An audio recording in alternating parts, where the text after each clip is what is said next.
Hello, how is everyone today? So we are going to keep playing Cinderella and Evermore. We are on Klaude's route, aka Karma, and we start a good ending, and we'll try to finish it today. So yeah, let's just switch and go.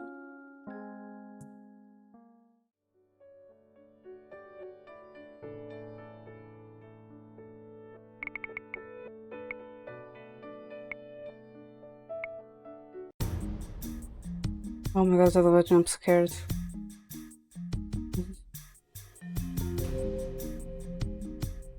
This will be the last point, princess. Julian rushes strode forward without counting down the last second. She holds a sword low, and I can tell that she means to strike at my hip. I bring up my blade to block her attack. The swords collide, but not for long. The blade slides past mine and rises to meet my shoulder. I step back just in time to catch her next strike.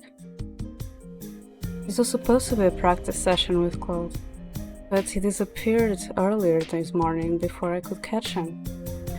Ever since that strange fight happened with his brother, he has been conveniently busy. Why is he avoiding me? I am barely able to dodge during his next strike as I delve deeper into my thoughts.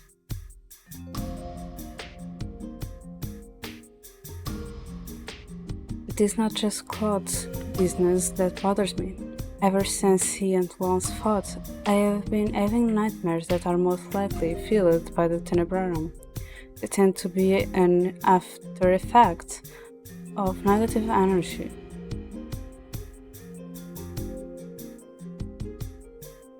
It is late. I got distracted by scrolling on Twitter. I forgot that I should start stream. So yeah, I was like 5 minutes late on the starting soon screen. But how are you, Kobe? Have you been enjoying playing games?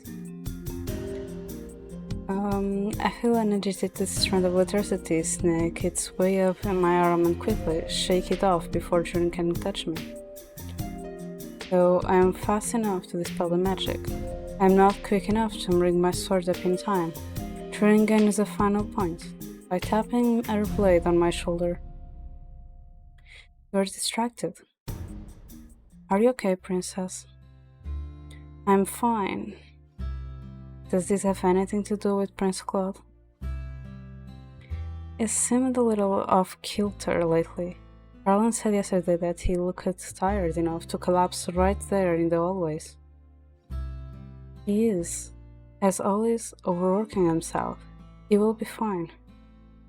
He's obviously not alright. I should try speaking with him later. I held the sword, and I am holding. Thank you for agreeing to meet for a practice on such a late notice. It's always a pleasure, Your Highness. It's an honor for Gael and I to help you with your swordplay. After sitting their own sword, and I make our way over to the threesome, where we have stored our supplies. The last items we pick up are the flowers resting carefully at its base. Make our way silently through the trees and into a clearing where a single gravestone lies illuminated in gentle sunlight. Turin heads over to the gravestone first and sets down her flower. Hello, Fritz. She smiles as I set down my lily. I take a step back to look at the gravestone, which has Fritz's name and title engraved into it. Fritz. For a few moments, I'm stuck staring at the gravestone in quiet contemplation. No matter how many years pass, I'll never forget the smile he wore on his face as he died, or the apology he uttered with his dying breath.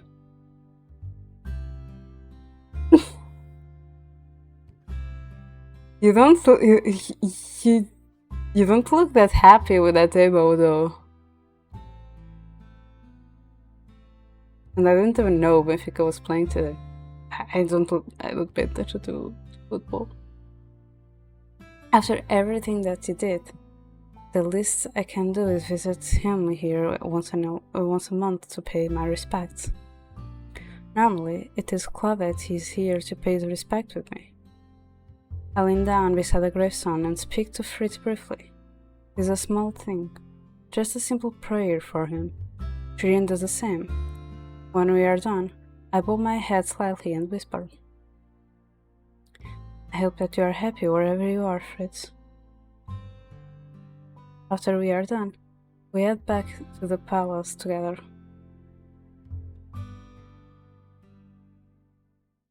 Our time together is brief. We both have our own commitments. For the day, Tyrion has nights she must supervise, and I have an obligation to meet with my father and the counselors. After exchanging farewells, at the front gates, we both go our own ways.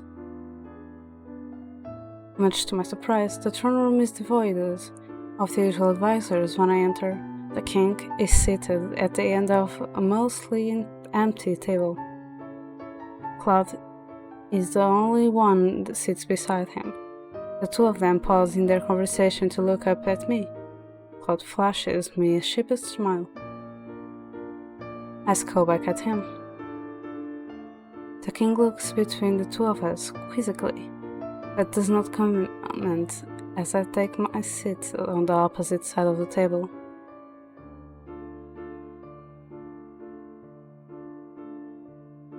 I thought this was a meeting to discuss the implementations of a new law.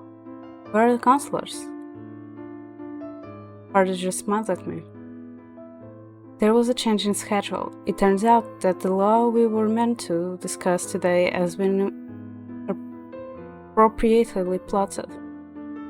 Counselors were meant to have proposals ready today. They concluded that many of them were not aptly prepared and thus decided to reschedule. Their disorganization is astounding. It is the matter. The meeting has already been rescheduled to a time that is more convenient for everyone. Seeing as this time had been opened up, I decided to reserve it for both of you instead. Father turns to regard Klaude. Have you given any thought of the situation I posed yesterday? I have. Situation? I know Klaude and Father meet on a regular basis for special meetings, but Klaude does not tell me much beyond the fact that the king usually tests him in some way. Klaude turns to look at me, his expression sullen. The king gave me a hypothetical scenario a few days ago and told me to come up with a solution to it. The situation is this. A threat to the kingdom of Angel stands at the outskirts of the country. The threat is a group of dangerous witches. Witches? The word forces me to reflect on Angel's current situation. Though tension between witches and humans has significantly decreased over the past few years, there are still undoubtedly corrupted witches in our midst. It does not matter that the fairy tale curse does not exist anymore. There are still witches who use their magic to threaten humans. I've been trying my best to settle these affairs as a Tenebran Baron. Even my influence is not all-powerful. Suppose the king's scenario isn't inappropriated given the kingdom's current social climate. I think that, but I still cannot help but feel my heart sink at the thought. Though Klaude tells me I should not blame myself for this incident, I cannot help it. Even though I am being helped by a lot of people, it is still my obligation to speak with the witches and smooth out the tensions between them and the humans. I shake my head as if so physically dispel the thoughts from my mind, then turn my attention back to the conversation at hand. In this scenario, the witches have already harmed some of the citizens. Given this kingdom's previous history with them, what action will you take as king to dispel their threat? Both Father and I stare critically at Klaude. My answer still remains the same, Your Majesty. I will refuse to meet these threats with hostility until I have captured and spoken to them. I don't believe that I alone would have the right to judge them. I would speak with the witch on the matter before passing judgment. How would you explain this to the townfolk? What do you mean? What if many of the citizens still worry of witches because of the war? Advocate for an immediate death sentence. Feel a soft pang in my heart at the statement. Whenever father says things like this, I cannot help but imagine the atrocities the witches had to face here in the jail during the war. I would say that such a decision would be inhuman.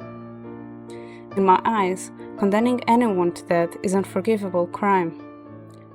Besides, that everyone deserves a trial, no matter if they be a human, a witch, or a fairy. Even given Diana's effort to heal the divide between witches and humans, the rift still exists. The relationship hangs on a precious thread. If it is regarded a trial, we risk harming that already fragile relationship.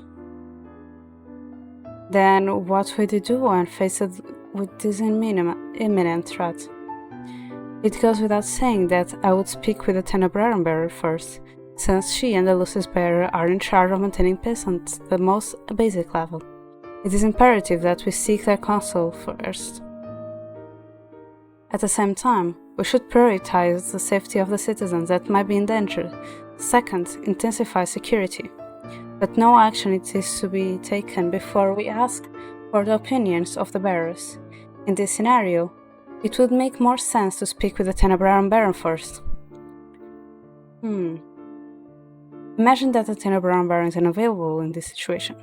The sole responsibility to act lies on your shoulders, Klaude. Both Klaude and I stare at the king. Unavailable? In this hypothetical situation, yes. Perhaps the Tenebrarum Baron is in an important meeting. Whatever the case, she's unavailable. Well, if you cannot rely on anyone else, what decision do you make? Klaude looks at the king, composed but quiet. It looks like he is struggling to figure out what to say.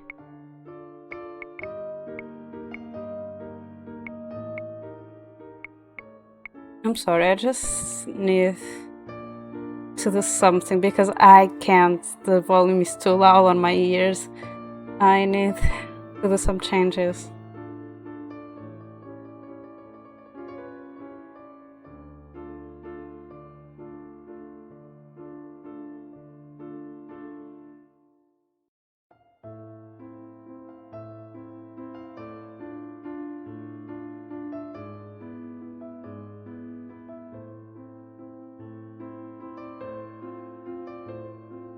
So my stream is with some delay. So if I do this,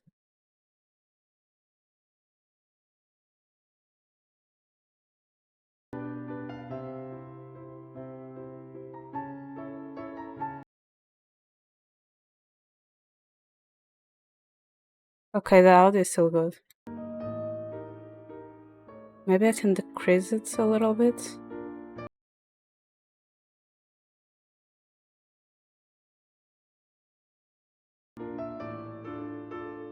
It's just because the audio is screaming at my ears and I can't.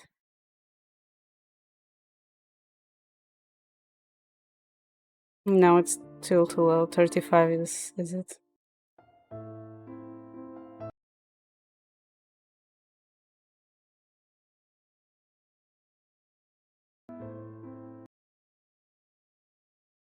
Just trying to make sure. I'm literally hearing myself repeat it.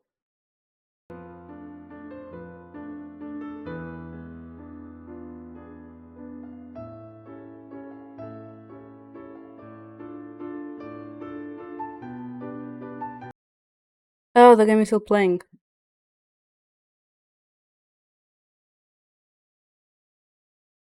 Good luck, Kobe. Mm, so really, I think I'm.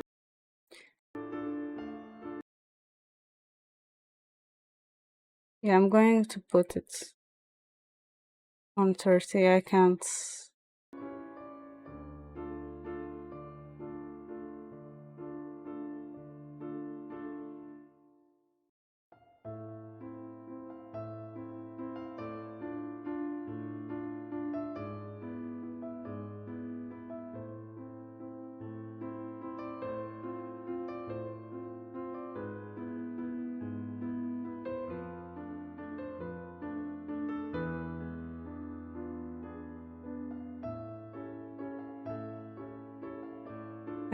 I think this is the best audio I can right now.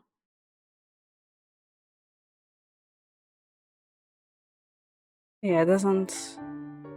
Isn't screaming on my ears and is still audible on stream, so yeah. So this is a matter between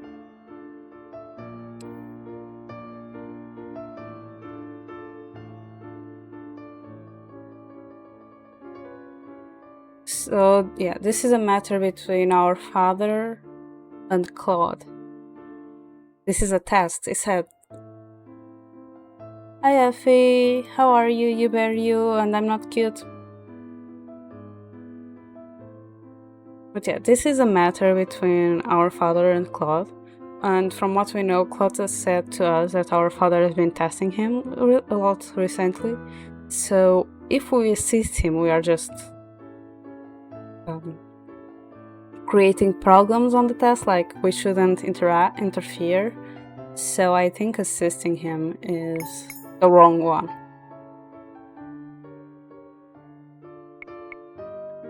Claude is uncharacteristically silent. Automatically, I find myself filling the silence with words. Even in this case, if Claude were to make a decision on his own, it would mean passing judgment on the wishes without seeking a more nuanced opinion. The Great War started by people jumping into conclusions, wasn't it? The king turns his attention to me, but says nothing at my interruption. Claude, on the other hand, is looking at me with a disgruntled look on his face. Yep, isn't happy. What? Was my opinion not valid? I start to justify what I mean when Claude interrupts me. A good observation, darling, but you can let me handle the rest of the explanation. The king stares between the two of us quietly. Relatedly, I realize why Claude is irritated. Of course, the king is testing him, not me. Now it is not the time to help him. My silence must unnerve Claude, because after a brief second he smiles. Was assured, though, Viviana? I was actually going to use the Great War to back up my argument. What argument? When the Great War broke out, Briganti was uninvolved. My father has always disliked war. He has always believed that violence only begets more violence. It is for this reason that we did not come to anyone's aid in the previous skirmish. I heard about a notorious elder growing up, stories of her radiant beauty and strength, of her intimidating but regal existence. When those stories became tales of a woman whose heart was made of ice, I was not fearful, I was saddened. I often wondered what could be done to bring such a noble figure to madness. I've met a good many witches in Angel, and I can say with pure conviction that there are many that can be trusted, even despite the current divide. A king may wear a crown on his head and have the final say, but he must always take advice from those that have more experience than him. It's so strange to see Klaude so humble. Why is it so strange? Speaking outside of hypotheticals, Your Majesty, I am extremely lucky. Ivana will make the perfect queen. This is a natural-born ruler who has learned balance better than any of us. We still managed to be a flatterer, no matter the situation. I say that, but I cannot help but smile. At first, there is no immediate response to Klaude's words. Father looks thoughtful as he strokes his chin, taking in his words. Then, abruptly, he laughs. Klaude flushes faintly. Did I speak out of line, Your Majesty? No, not at all. I'm just amused. I do not know the Burgundian king well, but on the occasions that I have met with him, he has spoken just as you have. He is a man that upholds his morals no matter the danger. Some may see it as selfishness or naivety, but in the end he has always strived for balance and peace. That is the reason you took up the sword, isn't it? To protect the peace. The flush on Claude's cheeks becomes the dark pink. Seeing him so embarrassed in front of the king makes me smirk. This is funny. This is funny. Like, our father in the game is just speaking like, so, how are you? Huh? Yes, Your Majesty. I should also mention that he plays with swords because he finds them flashy. We don't help him. Vienna, darling. The king laughs, before waving the comment off with a smile. I'm not worried about you, either of you. When the time comes for you to wear crowns, I know that the kingdom will be in capable hands. It is a blessing that I still have father here to help guide my hand. I've always been prepared to take on a responsibility as a queen, but I also know that it is a very heavy weight. Oh, I didn't even to say this. Next route will be heartbreak with this. The next route is like, father is dead. We are the queen. Why did you have to say this? I am glad I am closer with father now, so that I can seek his counsel. The two of you are excused. Your Majesty? That is all I require of you today, Klaude. The same goes for you, Diviana. I will let you know when I have rescheduled the meeting with the advisors. Both Klaude and I sighed out in unison when the king excuses us. The two of us barely left our seats when the king speaks again. I am sorry, Diviana. Sorry? I hope you didn't find that scenario offensive in any way. Perhaps once I may have, but I understand father's reasoning. I'm glad that he's making an effort to understand my feelings at least. I never meant to imply you were not doing a good job keeping the balance as the Tenebran bearer. I'm proud of you, and the work you put into this kingdom. Thank you, Your Majesty. I will not mind being called father every once in a while, you know? The two of us exchanged smiles before I turned back to Klaude. By the time I turn around, however, he is already at the doors. Even as I watch, he passes through them without glancing back. My earlier contentedness fades away into agitation. He's not getting away. I really say my farewells to the king before rushing out to the door after Klaude. Klaude has only made it a few steps down the hallway when I hold out my hand and gather eyes at my fingertips. The ice gathers at Klaude's feet and roots in place. Not so fast, coward prince. Sorry. Diviana, love, did you stop me just so you could tell me how impressed you were with my performance in there? Klaude's words make me falter. At a loss of words, I see. I will admit that your performance was satisfactory. Oh, darling, you want me. You ought to have more faith in me. I do have faith in you, and I apologize for interrupting. If that's the case, you could make it up to me. Maybe start by throwing the ice at my feet? This is not all related to what just happened. He seems about to say something else before he stops and looks at me. The glower on my face must be intense, for it makes his good cheer wither away immediately. Explain now. Oh, you mean about the... Oh my god, the timing. Claude stops to glance at someone approaching behind me. I barely have any time to follow his gaze before I notice that Lance has stepped in between us, frowning. Why is the music so loud? Like, I swear, I can't hear me. Is it going to be that bad if I decrease it for like 25?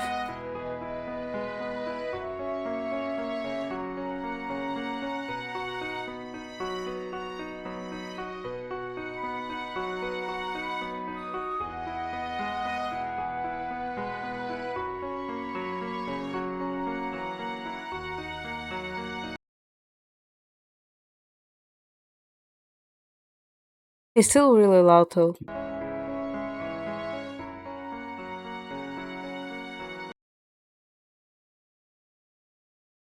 20 maybe?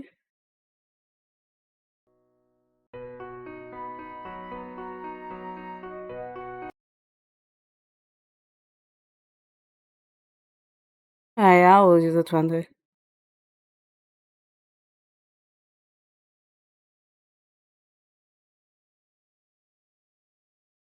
Caramel, llama. Lance narrow. Oops, I forgot the sound. Lance narrows his eyes at him. It's really loud. Oh my god, I swear I decrease it, but it's still loud. I challenge you. What? I challenge you to. Excuse me! Lance's eyes widen when he sees me standing there. He eyes the ice at my fingertips, then at his brother's feet, before craveling, stepping back with an apologetic smile. Sorry, I got so reeled up I didn't even realize you were standing there, Princess Diviana. You should freeze his feet to the ground for that, Diviana. I ignored Klaude and turned to Lance. I need to speak with Claude about something important, Lance. So, unless this challenge of yours cannot wait, I would prefer you come back later. Oh, my apologies. It's typical Burgundian tradition to challenge those who want to prove yourself to. Lance narrows his eyes at Claude. That is why I'm here to challenge you, Claude. In the end, he's so reeled up, he completely ignored me. Claude looks at him for a few moments, disgruntled. Then he smirks. Usually, I'm the one to challenge you, but if you insist, you're going to have to let me choose the challenge. I haven't forgotten the last time you chose chess. It was not my fault people were cheering for me because I had a better disposition. Do you know how difficult it is to win at chess when people are cheering at you? Lance inclines his head toward me. Why don't we let the princess select a challenge? Claude looks like he's about to protest before he notices the frown on my face. Fine. After you select this challenge, I'll tell you everything you want to know, Diviana. No more running. You promise? I promise. I can either put them on a level playing field or give Claude advantage. So... I think chess is the wrong one.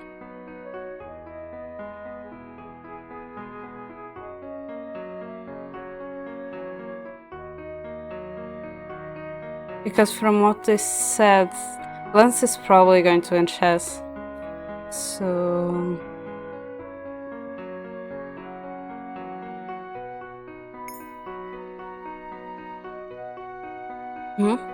But Diana, cannot imagine why you would play with an audience in the first place. But there should be no problems if the two of you play with just each other. But Diana, an audience is always necessary.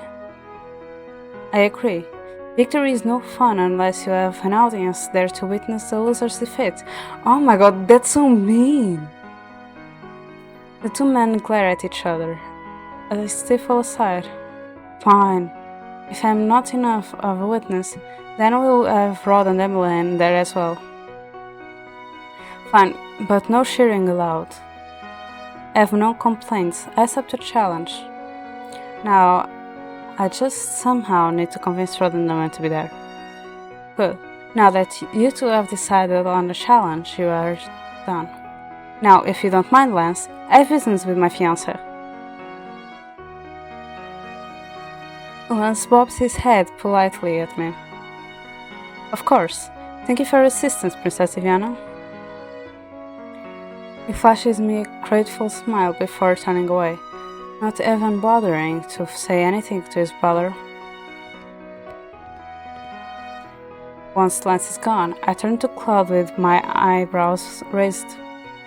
You told me before you would tell me what was happening between you and Lance. That you tell me that what has been bothering you. You have been insisting that you are fun when you are not. And because of you, I have been having nightmares. You have? Oh no, not the creepy hands, please. Diana, I had no idea. I apologize. If you're sorry, then you will tell me what is going on. Klaude nods his head at me slowly, defeated. After dispelling the ice at his feet, I pull him back into my room. When we return, I take a seat by the window while Klaude makes himself comfortable at a piano bench. As always, you are trying to run from your responsibilities. I must disagree with you. I have shirked no responsibilities. But you have. You have a responsibility to tell me when something is wrong. You made a promise 2 years ago that there would be no secrets between us. Oh, then what of your helping my brother with his lessons? Why was that a secret? It was not a secret. It just never came up in a discussion. I have to force myself to look at him confidently. Even I cannot help but feel that I am making excuses for myself. Perhaps keeping this promise is harder than I thought. He just stares at me skeptically. After a few moments, I sigh, defeated. Fine, I'm sorry, but at least that secret does not impact my mood so severely. For a few moments, Klaude only looks at me quietly. He looks somewhere in between melancholy and thoughtful, almost like he is lost in his own reverie.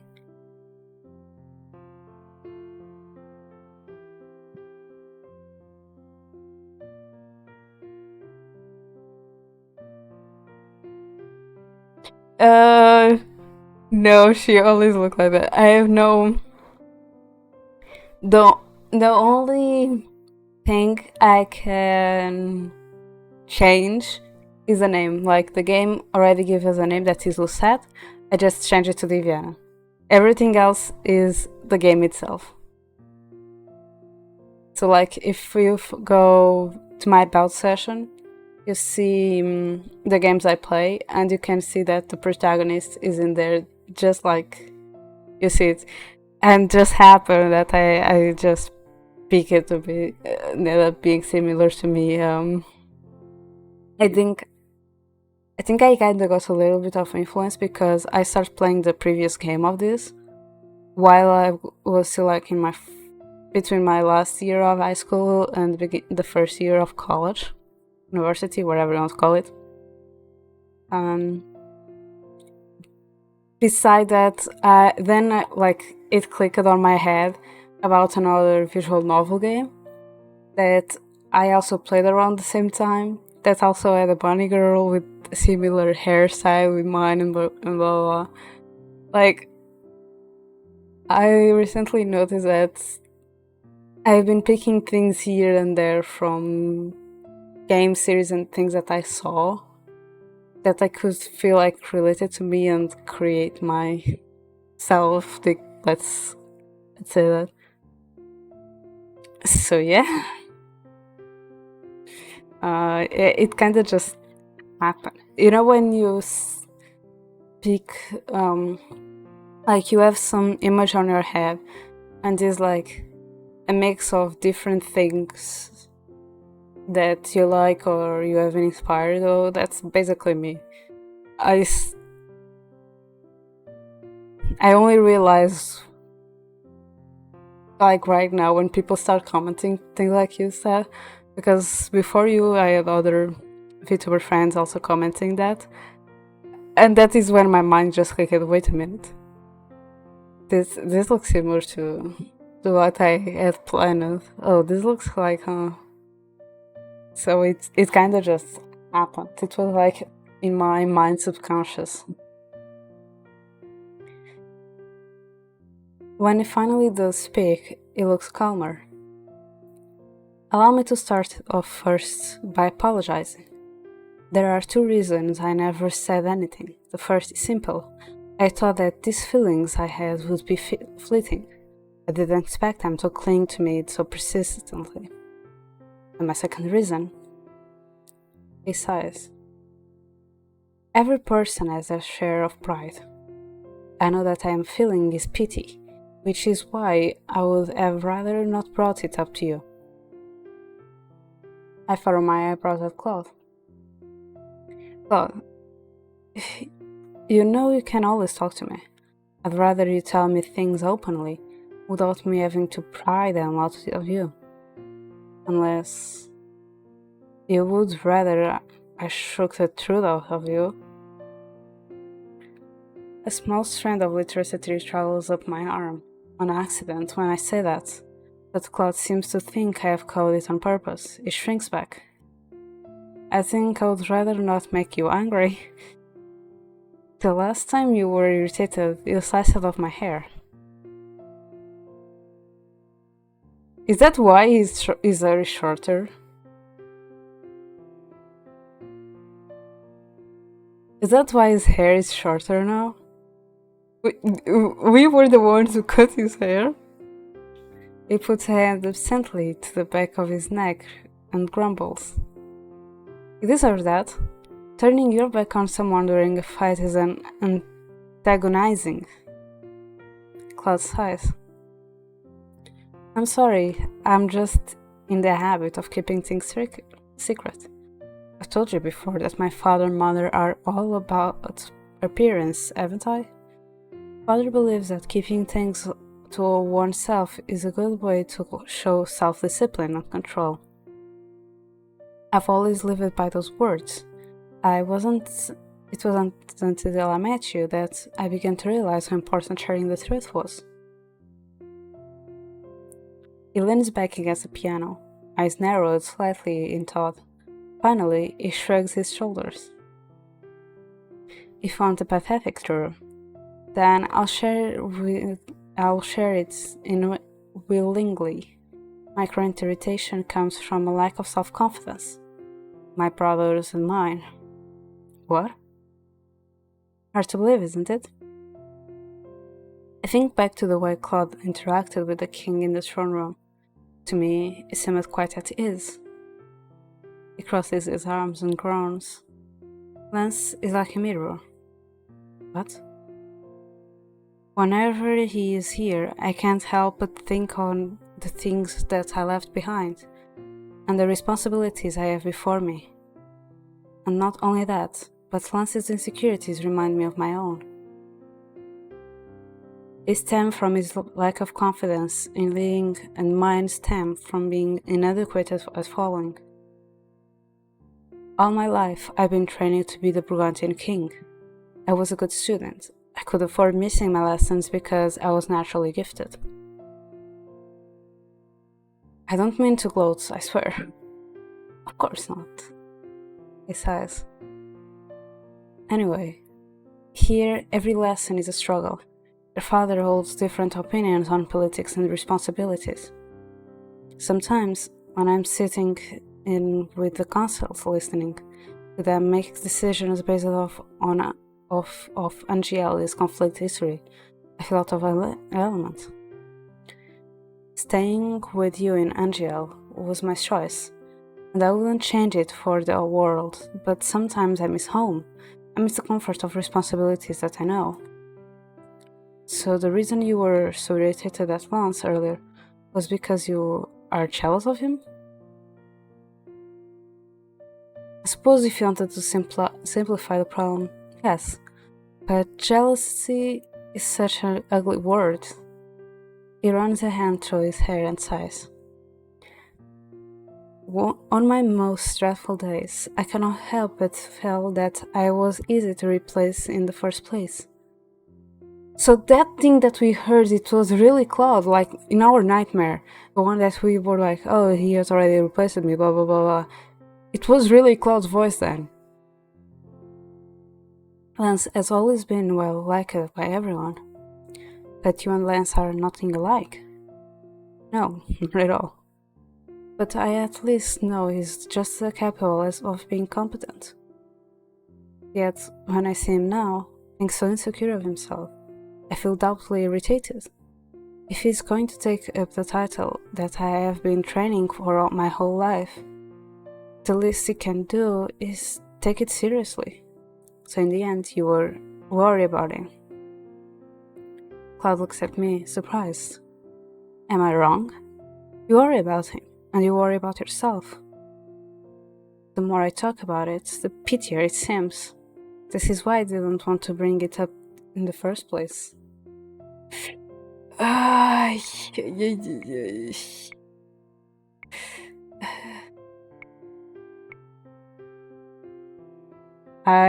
want to tease him, but I don't know if that's the good one.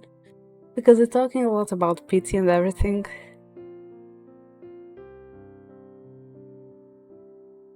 Like, sympathize is good, because it's like, oh yes, I understand you, blah blah. Then tease can of like the, how do we say it? The hair right now feels too heavy about the topic, so it might unleash a little bit of relief. But then sympathize can also be that, however, I will tease him. Perhaps a change of atmosphere is for the better. I'm disappointed, Chameleon Prince. Klaude looks up at me, startled. What? Klaude sometimes refers to himself by the nickname. Here, when he is being dramatic, like during our sport practice, it is just an extension of his nickname from home, but it seems to do wonders to his self-confidence. I stand up and cross my arms. The Chameleon Prince I know is always overfilled with confidence. This is problems head on, and does not let his emotions get the better of him. I'll go far as to say that he even shares his problems with confidence, without thinking them a weakness. The man sitting here before me is indeed a pity man, but only because he lowers himself to such. Viviana, I'm afraid you've been demoted to just Camille now. Klaude rises from the bench and takes a step toward me. Did you say demoted? Your heart is as cold as ice, love. Perhaps, but at least I wear my house cold heart on my sleeve. Klaude puts a hand on his chest and sighs out dramatically. Much to my relief, is now wearing a smile on his face. And yet, that wasn't always the case, was it? Crap.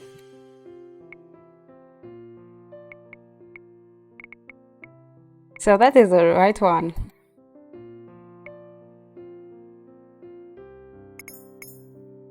Oh my god, I almost did the wrong thing. Oh my god, they do this a lot now. I stand and walk through them. There was a time when I felt those same things. My life was plagued by jealousy and homesickness. I moved to sit beside him on the bench. When Laura cursed me 2 years ago, I thought my life was over. I may have had an empty life in the palace, but it was still my life.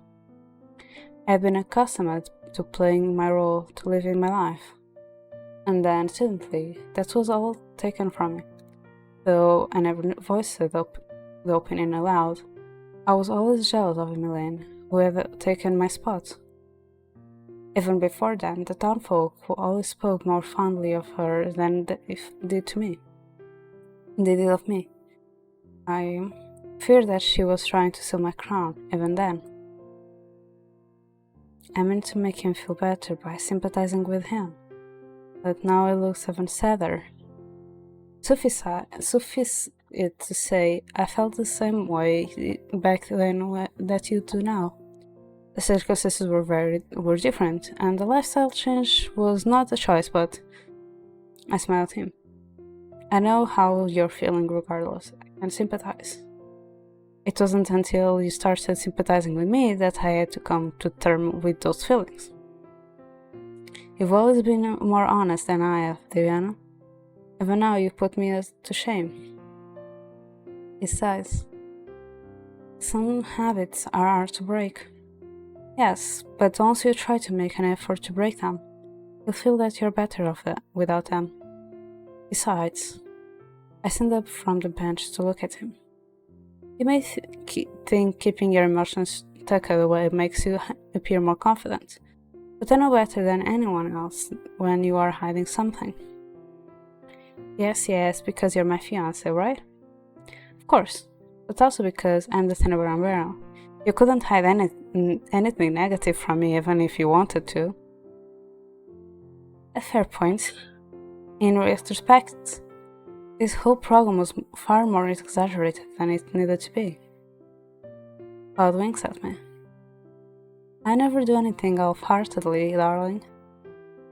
I'm relieved that the gloomy mood from earlier has dissipated.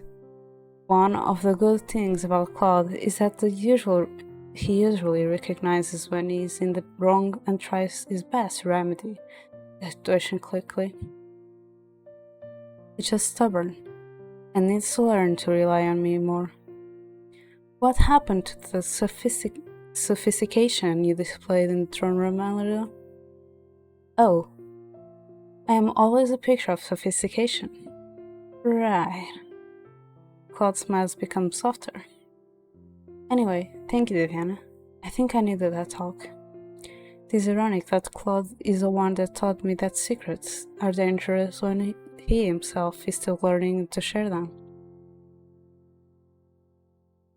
You do not need to thank me, but shouldn't you apologize to Lance?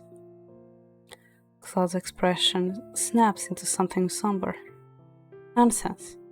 Lance and I will figure this out as we always do. By competing one-on-one, passionate challenge will always encourage Lance to spill the contents of his heart to other people. I'm not the only one in my family who is good at keeping secrets, you know. The moment Klaude became engaged to you, I became next in line for the Burgundian throne. Father has been waiting for me to give a speech officially announcing it. And how is the speech going? Terribly. I die a slow death in front of a large crowd. Klaude has always been better at the spotlight than I have. I prefer speaking to people one-on-one. Large crowds are terrifying. It is possible that there is more to that worry than Lance was letting on. Don't worry about Lance. I only ever provoke him when I need to talk to me. When I need him to talk to me. It's my responsibility as an older brother to set things straight. After all, we two are both so problematic. Well, we're brothers. I'm just lucky that I have a certain lovely witch here to listen to my woes. Thank you for that, Diana. With that, the heart of the problem at least is solved. The both of us are both able to go our own ways with confidence.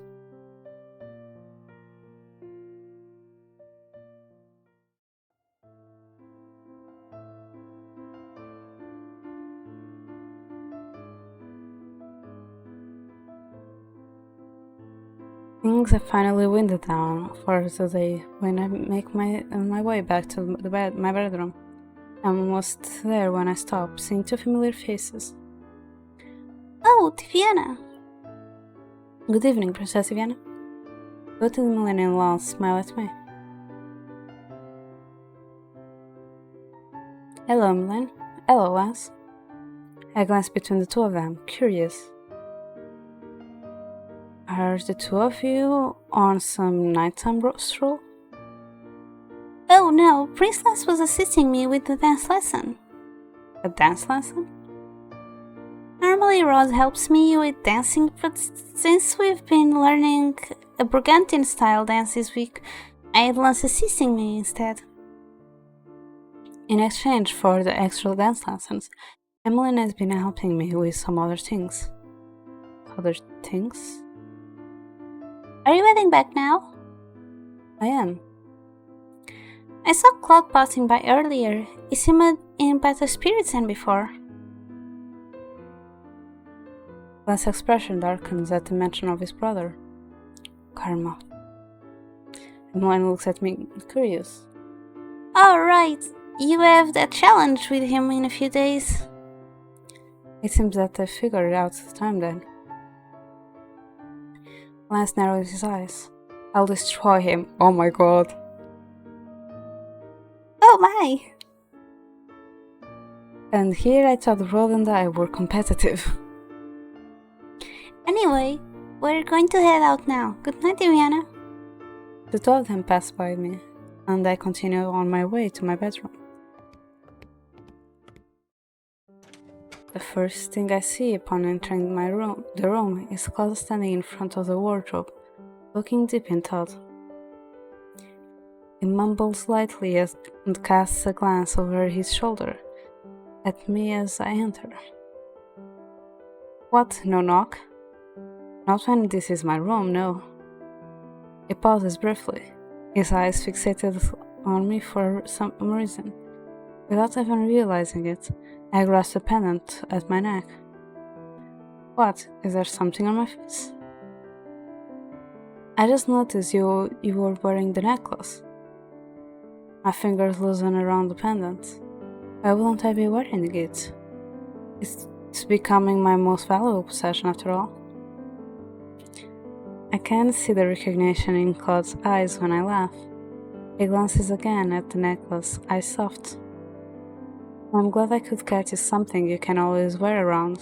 As for me, he returns his attention to the closet. Looking for something? Yes, one of my night shirts. He sighs as he squints into the wardrobe. Already know what shirt he is looking for. I'm amazed that he has not already found it, considering I can spot it on the bed. I slowly inch my way through the shirt as he closes the closet doors. I manage to grab it and hide it behind my back, just as he turns around. Diana, have you seen? He stops when he notices the way I'm standing against the bed. Slowly, he begins to make his way over to me, a casual smile on his face. I wonder where it could be. He stops right in front of me and then, without any other words at all, attempts to grab the shirt from behind me. I dodge out of the way just in time and circle the bed to put some distance between us. He raised an eyebrow. What's this? Are we playing some kind of game now? A game? This is no game. I'm just getting back at you for keeping secrets from me. I try my best to frown at him, but to no avail. The smile keeps coming back to my lips, no matter how much I try to force it off. Perhaps, if you ask me very nicely for the shirt, I shall return it. Klaude takes a step forward and lays a hand on his chest. Diana, my love, could you please return my shirt? Dramatics aside, I cannot help but give it this fleeting gaze. I am about to hand the shirt to him when he reaches forward and, in one swift motion, snatches it straight off my hands. Hey! Cloud shrugs out of his coat with a quiet smile. You should know better than to let your guard down in front of me, darling.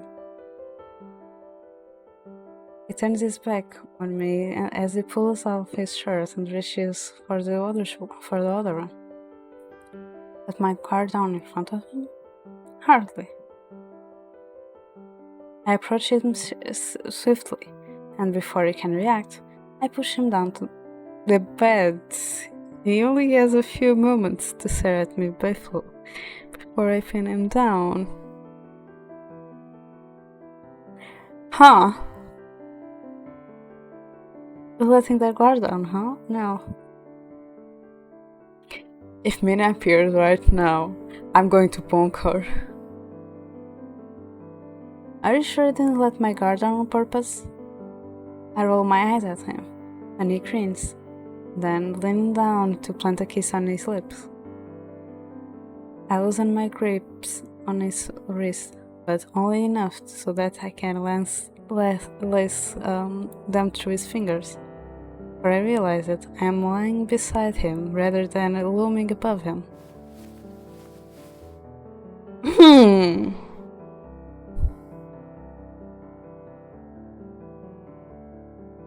If I'm being honest, I much prefer this to you to pinning me down off the bed to the bed. Why does your self-esteem crumble when I get the better of you? Still sharp as a knight's blade, I see. Sharper than you, in any case. Klaude opens his mouth to say something, but I do not give him the chance to retort. I seal his lips with a kiss.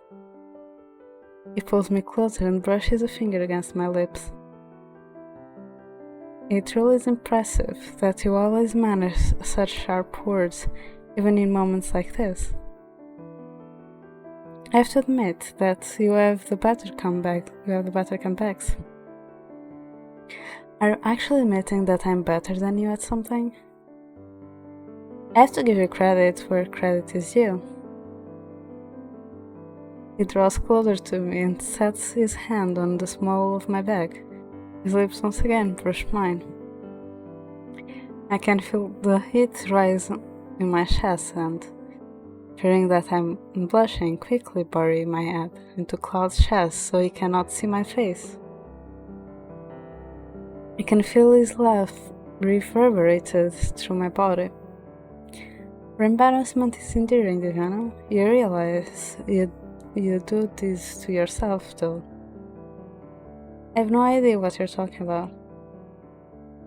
You remember last time you set up the rose bath for me? And then threw a towel at me and screamed when I insisted you to join me? Why would you bring that up again? Because seeing your blushing smile is a precious thing. He puts a hand to my face and tilts my head upward gently. His lips are already parted when they met mine, and they are all that I can focus on. I barely notice when Klaude turns his hand down the small of my back, his lips still pressed to mine. He breaks a kiss and trails his lips down to the side of my neck. I can feel his warm breath in my ear when he whispers, "Well, I'm assuming you pushed me down for a reason." My heartbeat is too loud for me to even process my reeling thoughts. I decide to let my retort go when Klaude presses his lips to mine again, sending a shiver of warmth down from my head into the rest of my body. I don't want to know what happened next. The burden of my responsibilities falls away from my body that night. Wait, what? All that remains as I fall into the comforting silence is Klaude's warm and his gentle breath at my neck.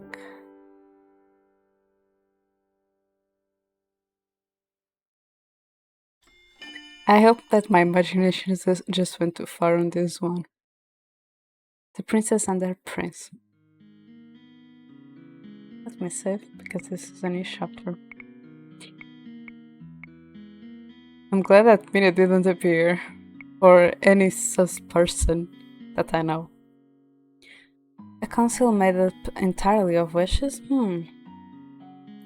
Laura looks thoughtful as she pulls a mug of hot chocolate toward her, Parfait seated beside her. It's been a while since that structure was implemented here. It has been a few days since Klaude and I officially suggested the idea of a council of witches to the king. Klaude and I had been discussing the idea ever since we met with him. Today, after cementing the details of that idea, we come to discuss a proposal with Laura and Waltz. It would be nice to have some structure for a change. It was just Hildur calling the shots during the war, very one-sided, let me tell you. At the end of the day, your word is law, but who can object to special meetings? I'm sure the other witches will love the idea.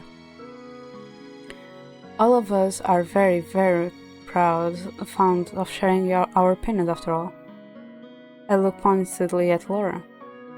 Some more than others. Laura crosses her arms and snorts. I could say the same about you, princess. So, what inspired the idea? Klaude, who had been standing hidden by the bar speaking with Anise, and Waltz turns to look at Parfait. Vivian and I see how based the human counselor's opinion can be. It doesn't make sense to rely solely on them. We thought a council of witches would be able to represent some of the more subdued voices in Angel. You came to a good conclusion, Princeling. What do you think, Waltz? Waltz, who had been busy helping Anise with the dishes, looks up and smiles. It would mean more representation for the witches in the government, wouldn't it? I could never disagree with that. Either way, I would trust Viviana's opinion on anything. I wonder why! And what of my opinion? Waltz surveys Klaude with a mischievous smile. Well, I suppose for someone who's kid-sized, you are pretty reliable. Kid-sized? I assure you that you are still far more child than I. I'm taller and older than you know? And you also spend your days playing hide and seek with children and putting on magic shows. Waltz laughs. Better to be oversized a child than a kid-sized one. Parfait clears the throat, and the two men stop to look at her. Anyway, I hope that you'll explain the importance of this idea to Sino when he visits. He's been saying lately that he can't stand to attend meetings with the other fairies. Laura grins. What? Is he calling them measles again? Actually, he's calling them irritating. I think maybe he could learn a thing or two from Viviana's dedication and to teamwork. Sino would scream if he heard you say that.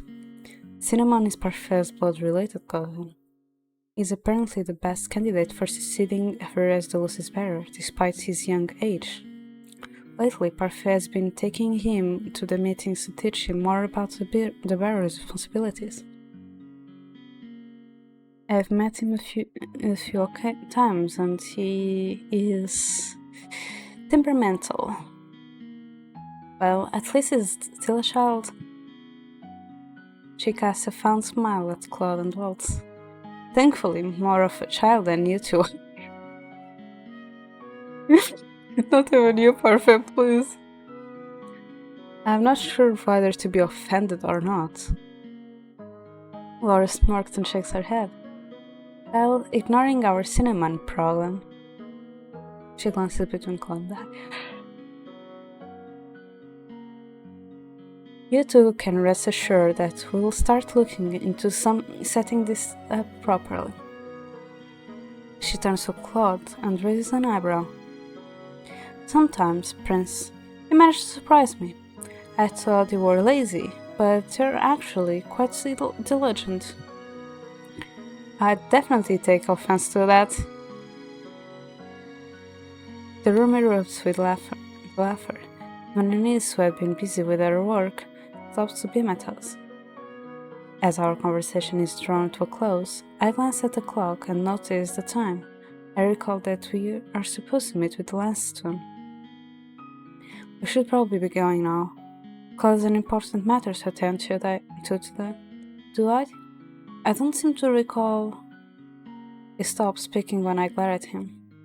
Perhaps you need to try a little harder to remember that. Claude only sighs when I grab his arm and pull him at the door of the Martian, in the direction of the challenge venue.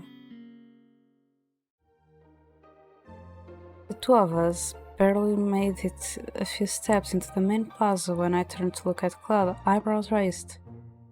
Is there a reason your footsteps are so heavy and slow? You don't really mean to annoy Lance even more, do you? Of course I do. Don't you purposely try to get on your siblings' nerves sometimes? Oh, they're no fun. Inconvenienced me when it came to Angel earlier. So it's only right that I get back at him by showing up to his challenge late. Shouldn't you be the bigger person and... Oh, Diviana, look! He abruptly taps my shoulder and points at a stand selling familiar cupcakes.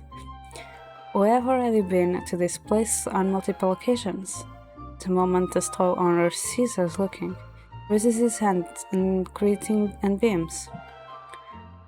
What say we make a quick stop over for a cupcake first? As always, he just loves to change the subject. Are you sure that's a good idea? You might not be able to concentrate after eating so much sugar. Nonsense, sugar could never ruin my concentration. Uh-huh.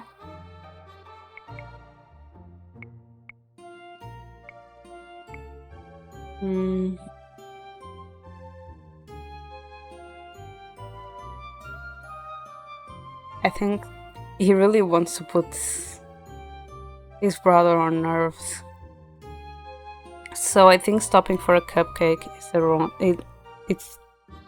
it's wrong, but it's the right answer in this case because Claude really wants it, and we're just like, no, you got to go.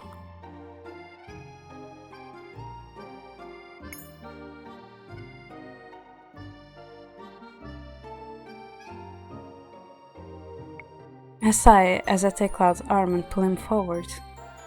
Claude glances back at the cupcakes with clear longing in his eyes. And so close. So close, yet so far. Bouncing will do you no good besides. Do you really want to lose your brother? Claude turns away from the stand with a scowl. Of course not. Much to my relief, he slides his arm out of my grasp and begins to stride forward on his own, making it much easier to move. I follow after him, glad to see him finally taking this serious. Eventually, the two of us reach our destination. Claude agreed to meet Lance in the dining hall, along with Emmeline and Rod, who are both sitting there now with him. The three are immersed in a conversation when we enter. The steps are a lot faster in the Burgundian style of the dance. Emmeline sighs. Too fast. It's almost impossible not to trip over my own feet and 2 feet. How am I supposed to learn these in time for the wedding? Lance laughs. If it makes you feel any better, I'd be more than happy to be your dance partner during the wedding, Princess Emmeline. I don't mind if you step on my feet. Oh, Rod is going to be... I used to step on people's feet all the time, practicing the same dance after all. but I'd feel terrible. It really isn't too hard so long as you keep your eyes on your partner. How am I meant to do that when I have no idea where my feet are? This wouldn't happen to be the dance that you were helping Emmeline with, Lance. The three look up as we enter the room. Lance narrows his eyes abruptly at Klaude. The two brothers eye the elaborated chessboard already set up on the table. It is. Lance is helping me learn it for the wedding. She glances at Lance, but his attention is already focused on Klaude. You're late. Sorry, Divine and I were at the Marsh discussing some important proposals with two wishes in the ferry. He smiles smugly at his brother as he takes the seat right in front of him, while Emmeline and Rod rise to sit further down the table, where I have already taken the liberty of sitting myself. It's like the temperature so integrated in here. They're very competitive, aren't they? Perhaps to a fault. They're like two bickering children. Both men are staring at each other, with grim expressions on their faces. They look like two war generals on the opposite side of battle.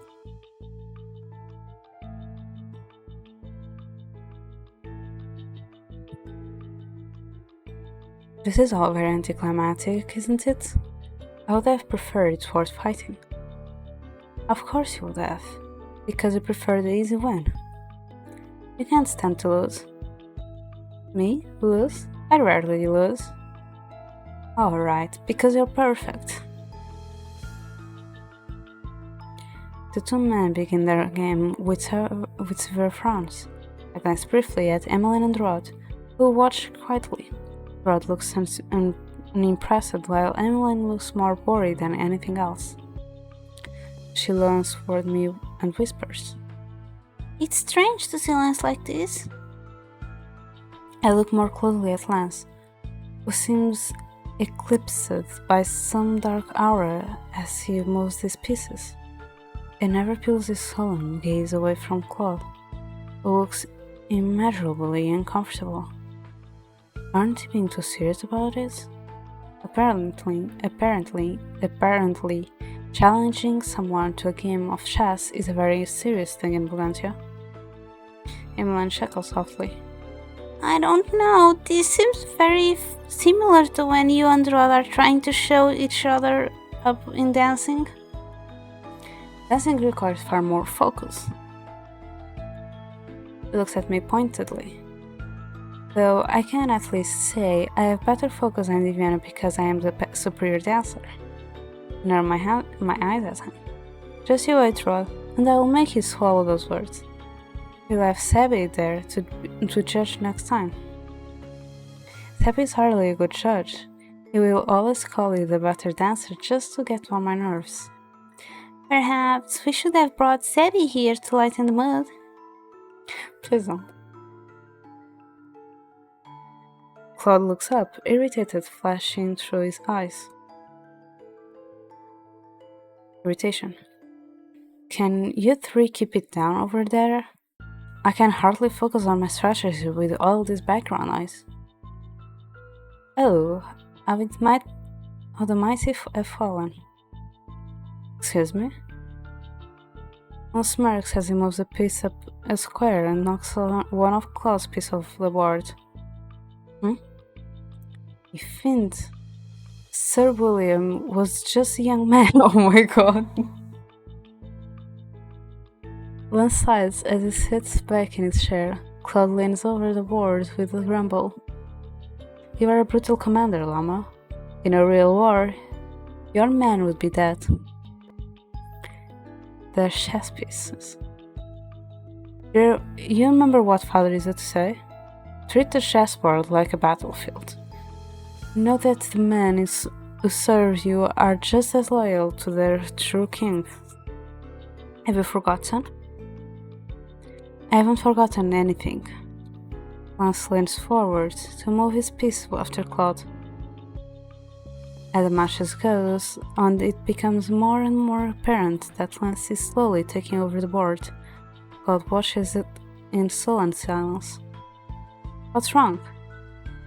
Has my imminent victory left you at loss of words? Claude just grunts in response as he moves another one of his pieces.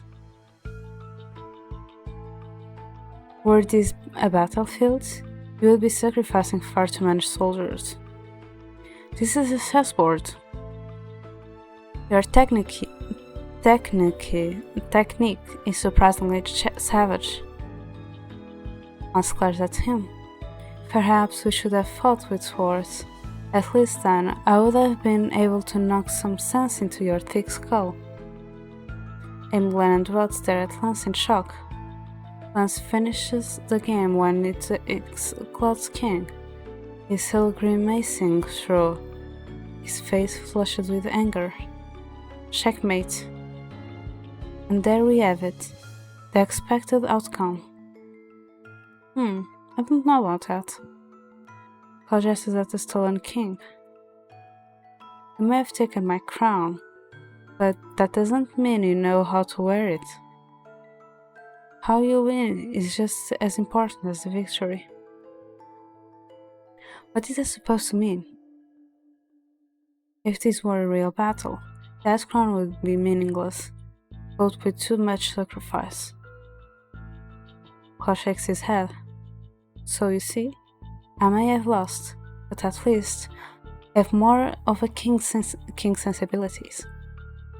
You always twist the outcome to your favor, don't you? You're condescending when you win and hostile when you lose. Me? Hostile? I hardly got as reeled up as you do. Don't act so innocent now. Lance stands from the table, his cheeks flushed. You're always like that, always putting on a facade and pretending to be the good older brother, when all you rely to do is berate and criticize me. And even when I call on you to help or assist, you refuse. When I try to be considerate, you call me weak. You always have to compare the two of us, to boost your own ego. Just because I can't be as good as you? He pauses, suddenly his posture stiffs, and then he briefly steps away from the table. Thank you for the game. He begins to stride away, eyes flashing with anger. I notice that his hands are balled into fists as he passes us by, makes his way through the door. What just happened? Lama just expressed his true feelings, I think. He has a habit of not showing them until he's angry. This was always been how I've gotten him to speak with me. Should we go after him? That doesn't seem like it would be the best idea. It's obvious he wants space. Most of the men I know keep to themselves when they are irritated, Klaude included. From my experience with Claude, I also know that talking about your problem is the best solution. I rise from my chair. Be that as it may, I'm still going to go after him. Rather there's a point, actually. Usually, when Lance walks off like this, he needs time by himself to reflect. What happens when you follow him? He thinks I'm trying to antagonize him. Suffice to say, it usually doesn't end well. Maybe he will be more receptive to me then, because I'm not you. Perhaps. I'm going to search for him. You can come join us when you are ready to speak with him. Fine, I'll catch up with you after I clean up the board, Diviana. Would you like us to tag along, Diviana? She definitely doesn't need our help, Anne. But Prince Lance... It's fine. Rod speaks curtly enough that Evelyn stops speaking, but she still looks at me worriedly. hardly think he would appreciate such a large audience to his woes.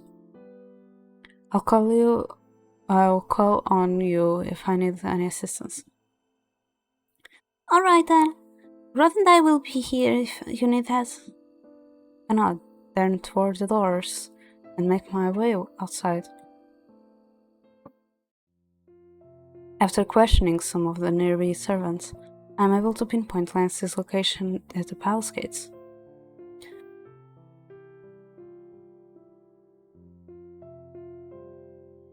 I make my way there and find him standing close to the gate. With his gaze upturned, he is staring up at the sky vankily. He looks up when I approach, his eyes glittering with guilt. He quickly turns away. Hello, Lance. He responds with a smile, sheepish smile. I apologize for my behavior.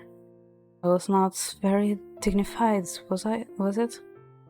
I believe that Klaude only antagonized Lance so he would tell him how he truly felt, but it's a question whether or not he knows how to handle these matters.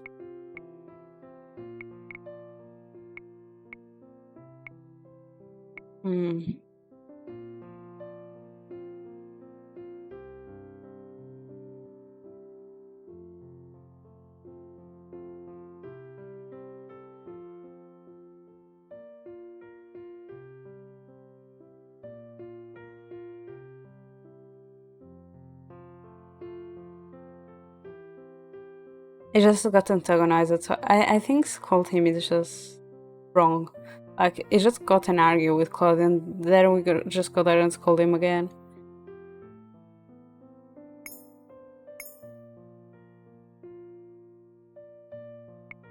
No, it was not. You ought to have said something to Claude before it came to this.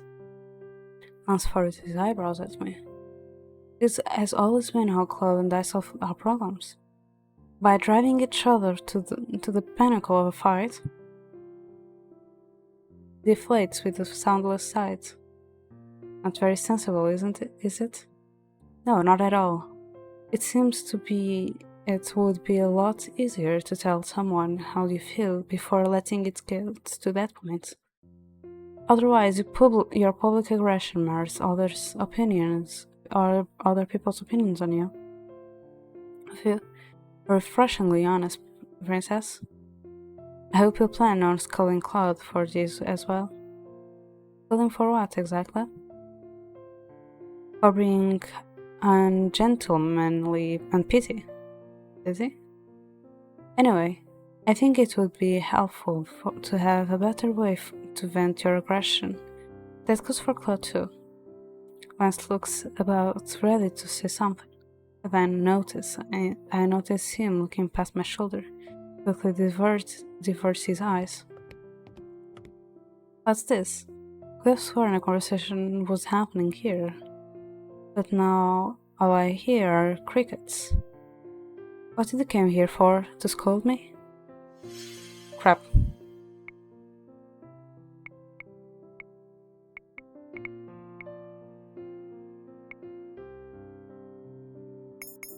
So dismissed apology. You do not need to apologize, Lance. I think more than anything, everyone is just worried about him. Oh, well, it doesn't seem very like he should you to suddenly lash out at people. Oh, this has always been how Klaude and I solve our problems. Not very sensible, is it? No, but I do not think people would hold it against you. I just think that they seeing you so uncharacteristically angry will make them worried. Besides, this is never my intention to worry other people. That's why I prefer to say nothing at all. And yet the Burgundian blood running through my veins compelled me to challenge my brother when I am annoyed with him. He knows exactly how to push my buttons. I still believe that if you have a problem with your brother, you ought to tell him outright. It will only cause everyone else to worry if you hide things. Klaude definitely worries me when he keeps secrets. Lance looks about, ready to say something. Then I notice him looking past my shoulder. He quickly diverts his eyes. What's this? I could have sworn a conversation was happening here, but now all I hear are crickets. What did you come here for, to scold me? Since Viviana has already spoken with you, I came here not to talk but to apologize. You? Apologize to me? You make me sound like a heartless cretin, Lance. Maybe you're not heartless, but you certainly can act it sometimes with how condescending and demeaning you are. Yes, and for that I apologize. Such is a manifestation of my jealousy. Jealousy? You're jealous of me? For a few moments, Lance looks surprised, but then he sighs. Why would you be so jealous of me? Sometimes, Irma, you can be extremely obtuse. Do I really need to explain it to you?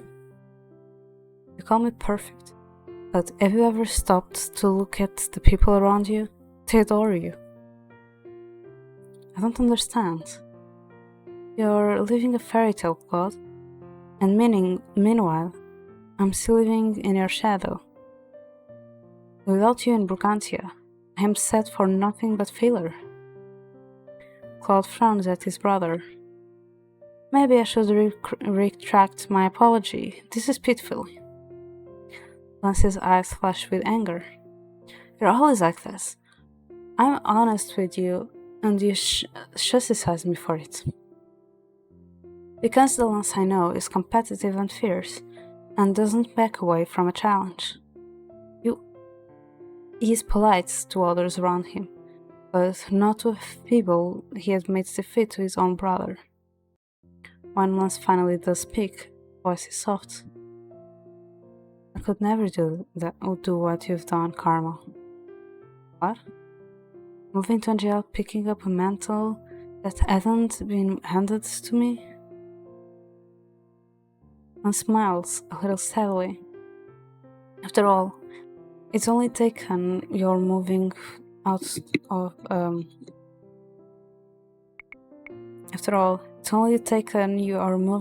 Briganti to unravel my confidence. How do I improve if I don't have you there to challenge me? How do I know how to act if I don't have you there to be my role model? So in the end, this whole situation is a result of Lance comparing himself to Claude and Claude comparing himself to Lance. What a foolish brother I have. What? You have the opportunity to stand toe-to-toe with me now. Before, when I had the Brigantian title, you always spoke about how incompetent a king I would be. You always said that you could do better. Now you have the chance to prove that to my fiancé and me. Huh? Lance glances between the two of us silently. The expression of shock is so childish I cannot help but smile.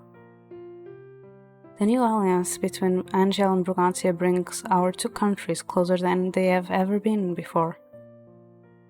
We'll both be counting on you to help us mend these gaps once you take the throne. And when you do, I don't expect you to act like me, I expect you to act like yourself. I recall the way Lance acted during his pitch practice. He told me that he was terrible in front of crowds, but Claude has said before that the two of them took speaking lessons together. Now I can see why he was so frustrated at Lance for the way he was practicing.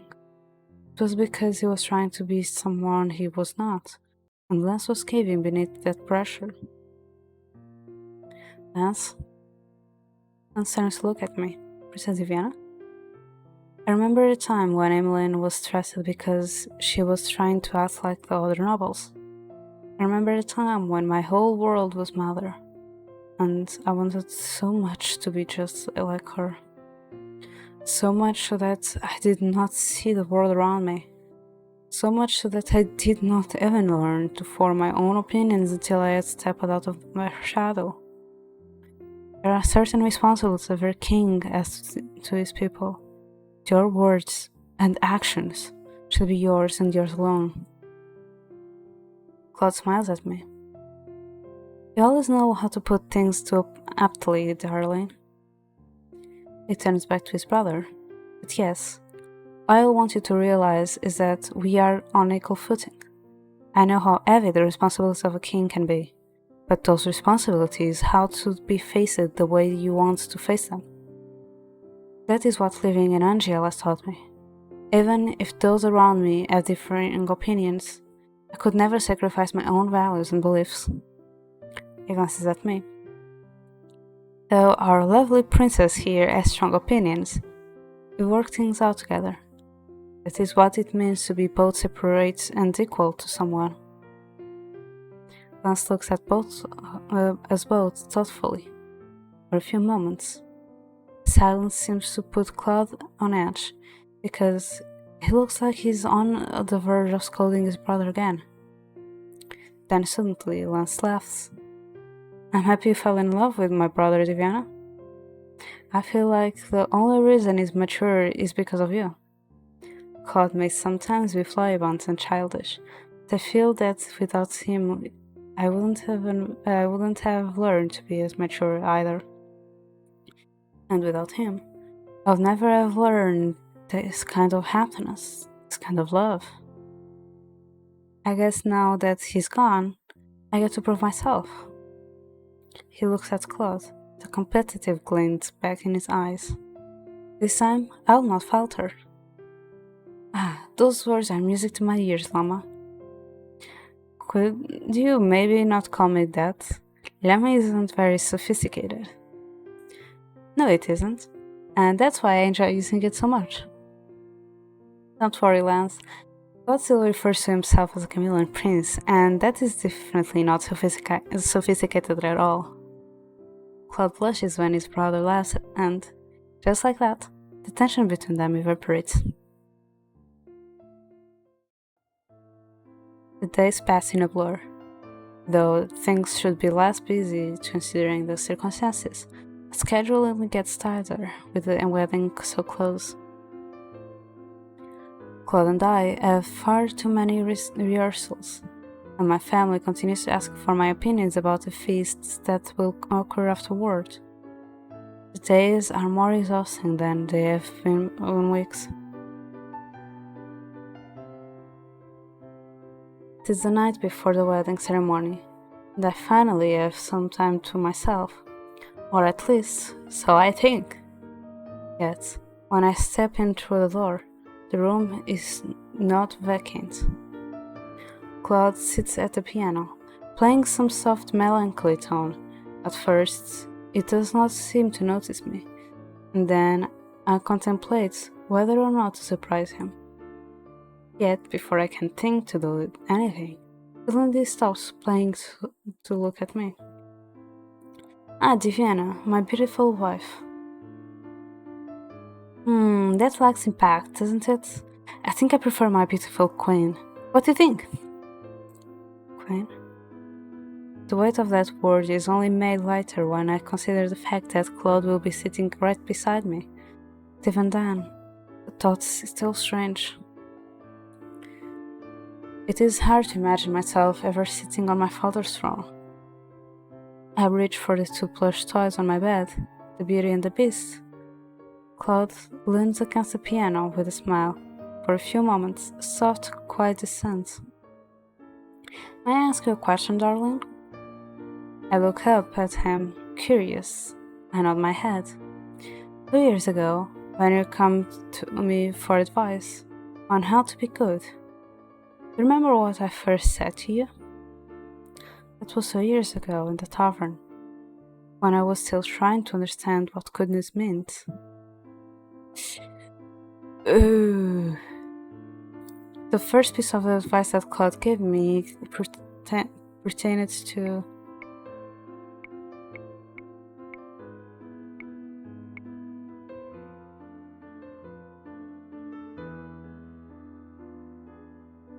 there is 3 choices, and remembering the first game, I'm 100% sure that he said beauty. I'm 100% sure that he said beauty, because remembering how Klaude was, I can say 100% that it was beauty. Over there is 3 choices, so I'm going to search.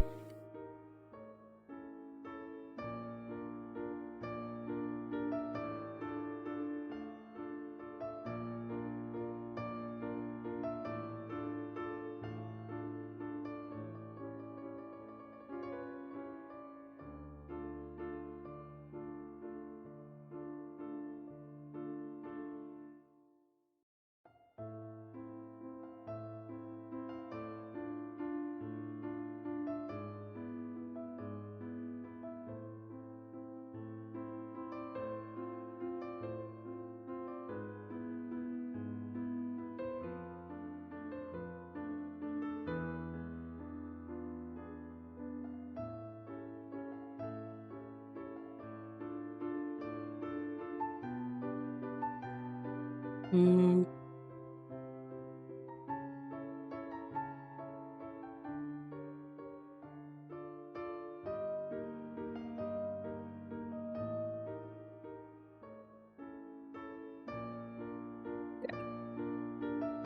So I was right, it is beauty, so let me put kindness.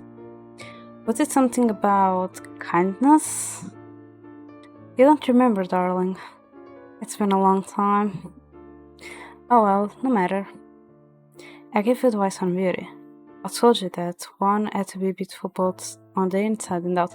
Yes, I was right then, because I remember it being something like this. It was like, it wasn't even when we came to him, like, when we picked his route and we came to him. It was when we were still on the common route before we picking. I think chapter 2. That we were going around the tavern, like, went to Walt, we went to Rod's, Fritz and Karma and Rumpel, and asked them like, oh, what is kindness to you? What is goodness for you? Blah blah blah. I think it was that. Yeah, it was that, because for us, when Claude and Rumpel said, we commented like, yeah, we shouldn't have asked, or forget I asked, or something like that. Right. Claude's cursed for his vanity, after all. He points at the beast plush that I have in my hands. I never liked the Beauty and the Beast fairy tale growing up.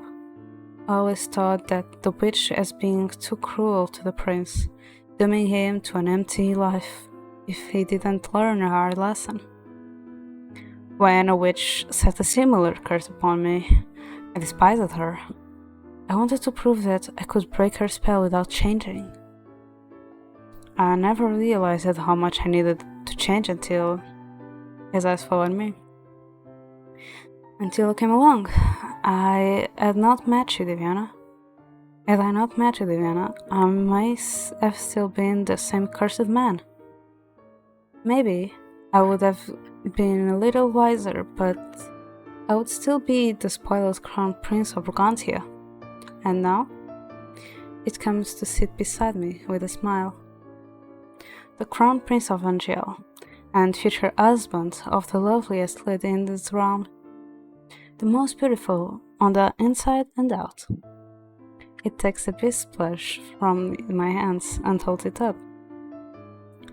So, you see, just like the prince in the fairy tale, I only find my true calling when I met you, princess. And I wanted to thank you for that. I leaned my head to his shoulder with a smile. You don't need to thank me, Claude. Is that it? No heartwarming response, love?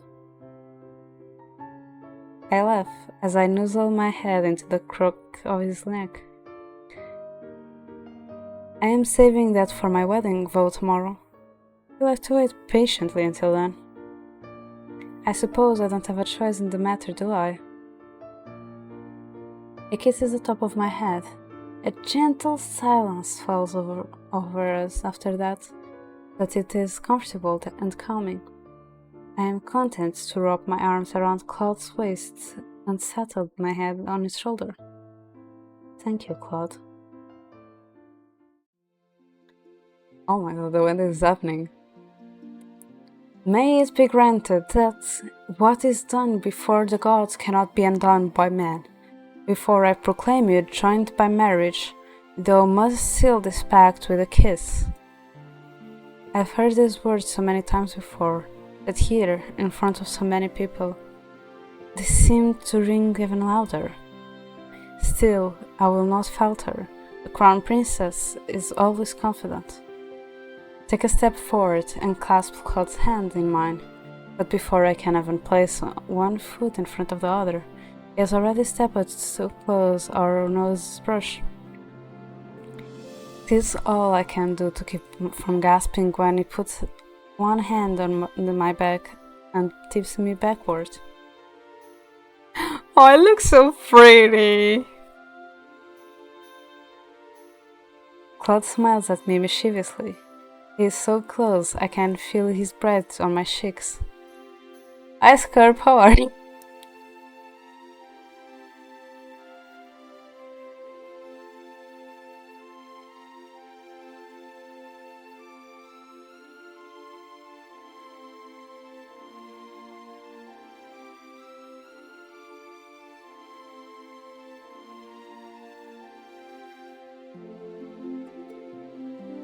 Claude smiles at me mischievously. He is so close I can feel his breath on my cheeks. A ripple of sound runs through the crowd, and I cannot tell whether it is laughter or chattering. This wasn't in the rehearsal. I whisper the words into his ear, my cheeks flushed. I'm doing okay as well. I've been ups and downs in what's going on because I'm like, oh, and then I'm like, oh my god, no. And like, oh god. Yeah, lots of feelings here. The rehearsal is very boring. I think I have the leisure of breaking some rules. I do not have it in me to protest. Claude always has a way of soothing my worries.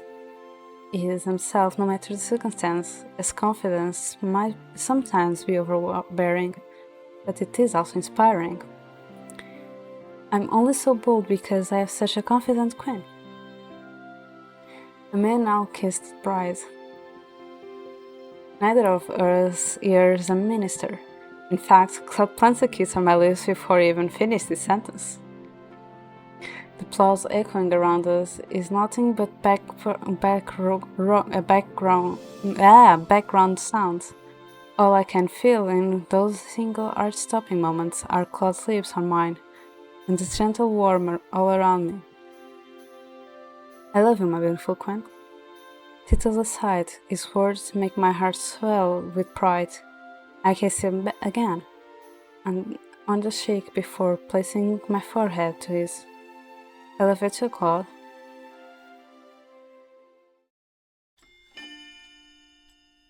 Promise.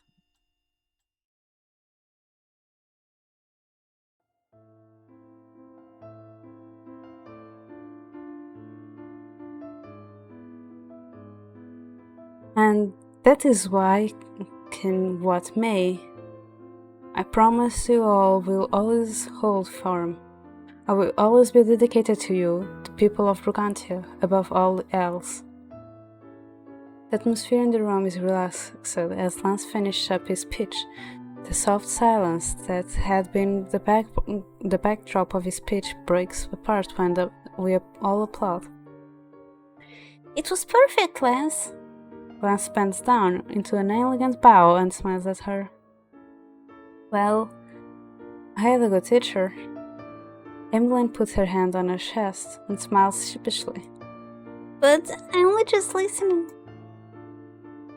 Lance's eyes seem to sparkle when he just looks at her. Having someone around who knows how to listen is incredibly valuable. Emmeline's only response is a blushing smile. In the end, I found out that Emmeline offered to listen to Lance's speech in exchange for his helping in her learning that Brigantian dance. Apparently, the trade worked. Emmeline and Lance danced together at the wedding, And it seems that Lance has improved his speech performing it for Emmeline. Lance puts a hand on his hip and he glances at Klaude. Yeah or nay? You pass. It didn't look as stiff as a board, and your smile was subdued. At least I know how to memorize my speeches. Klaude waves a hand dismissively at him. Spontaneity is not a bad thing. It must mean I know how to improvise. He winked at me. Besides, Divian is excellent at memorizing things. We're unstoppable and we give speeches together. Or maybe you could learn to actually sit down and memorize what you need to say. Darling, do you really have to say so little faith in me? My only response is a too sweet smile when I turn back to Lance. That smile has become gentler. It was a great speech, Lance. I'm sure you'll make your father proud. Thank you, Princess Iviana. Oh? He smiles a little awkwardly. Thank you, Iviana. Lance is still having difficulty not using titles for my siblings and I. He is technically my brother-in-law now. Sorry to cut in, but it's almost noon, isn't it? Alright. Lance gives another bow and smiles. I'm going to head back to my room now and make sure the servants have taken care of my luggage. I'll meet you all in the gates in 10 minutes. He excuses himself before the rest of us can follow after him. Rod's eyes is disappearing back into clear suspicion. What is it, Rod? He glances at Emmeline and shrugs. It's nothing. He sighs as we all leave the dining hall. The palace is bustling at this time of day. Servants walk through the halls carrying utensils in preparation for lunch. Rod and Emmeline have already gone on ahead of us. Emmeline seems eager to meet Lance at the gates first, and Rod mentioned he had some quick errands to run before meeting us. One of the few servants heading to the gates with luggage.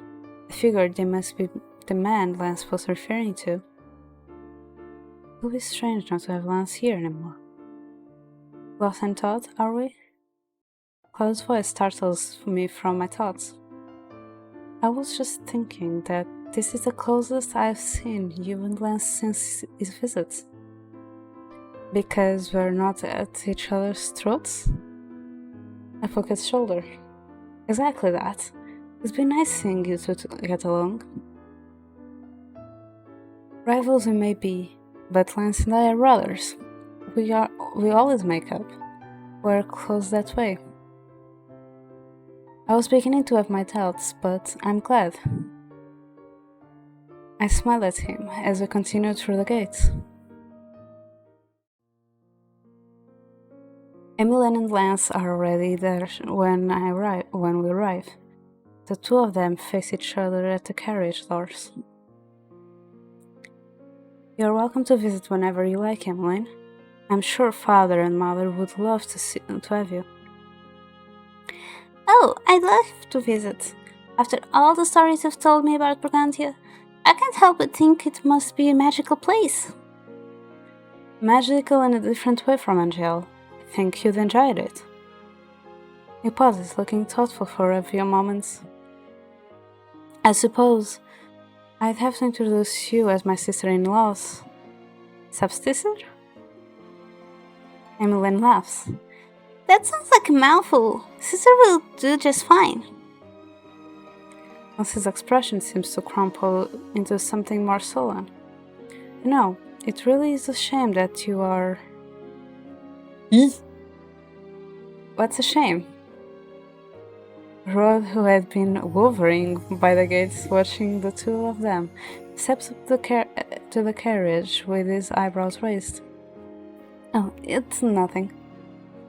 Lance smiles softly and says nothing else. Lance pauses to turn to Claude and me as we approach the carriage. Ah, there you are, Karma, Deviana. He takes a step forward and clasps Claude's hand in his. Oh, look at them. We are just standing like that. Yep. How is everyone? We're good here. He shakes it firmly with a bright smile. I expect you to listen. Listen. Oh my god. Listening. Listen. Oh my god. I can't say the word. I know the word isn't saying. Listen.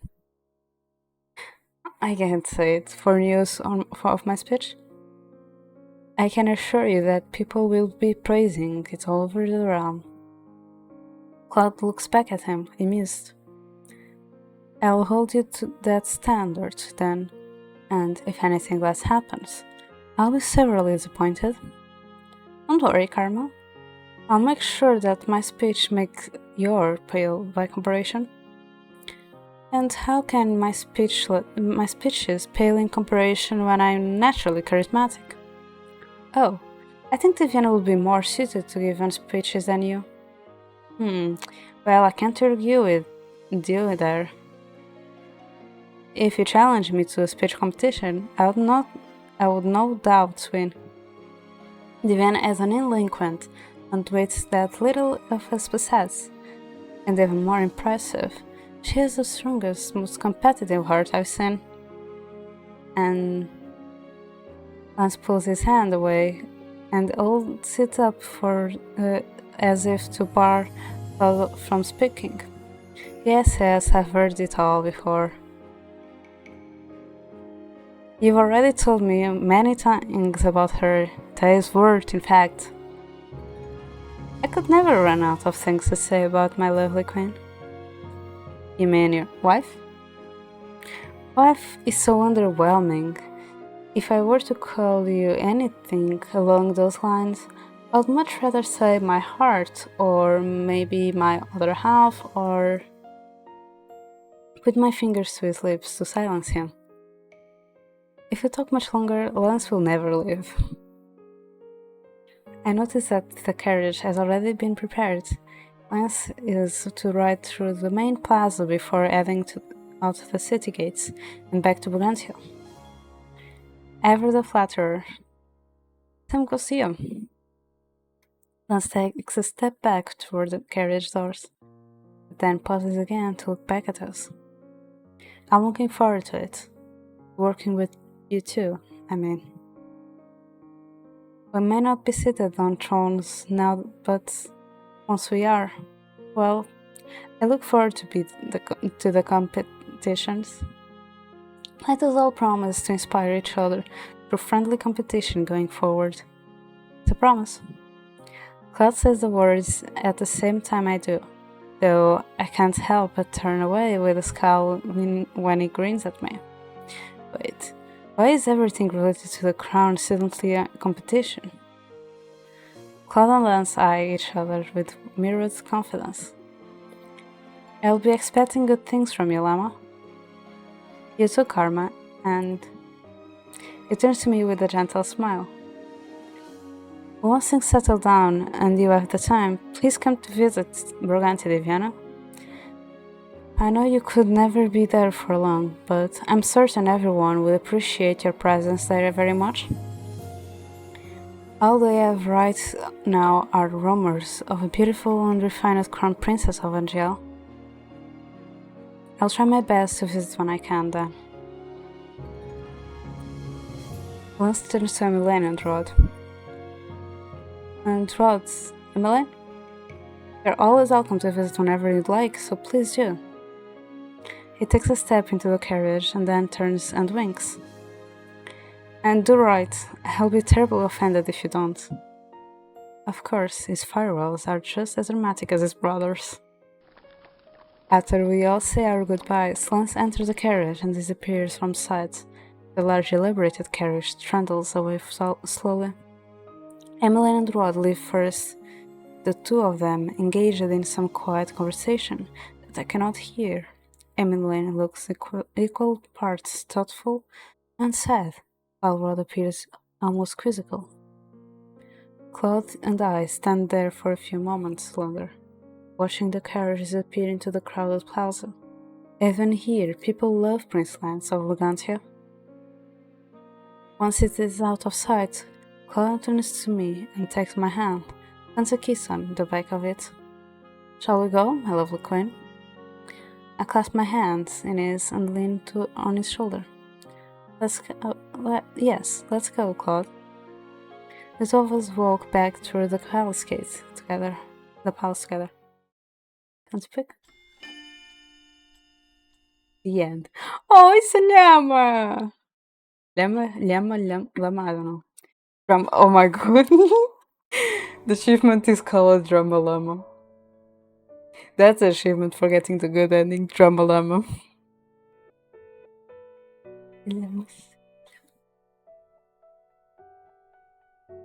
If anyone knows why I'm laughing, you are a good one, you are a real one.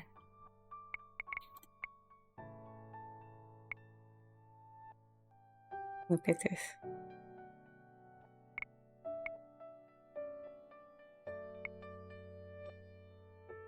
And here it is, Drama Llama.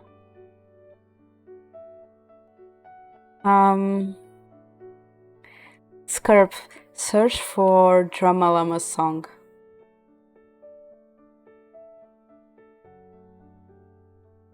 I think it's that. It's like happy llama, sad llama, mentally disturbed llama, super llama, drama llama, big fat mama llama. Yeah, that is done. Oh, I have a notification. Where is it? Oh, it's here. Oh, Sally's streaming? Sorry. Oh no, she isn't, okay.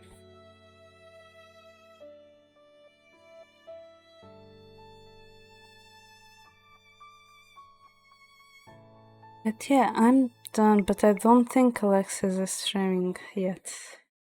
And I wanted to read him.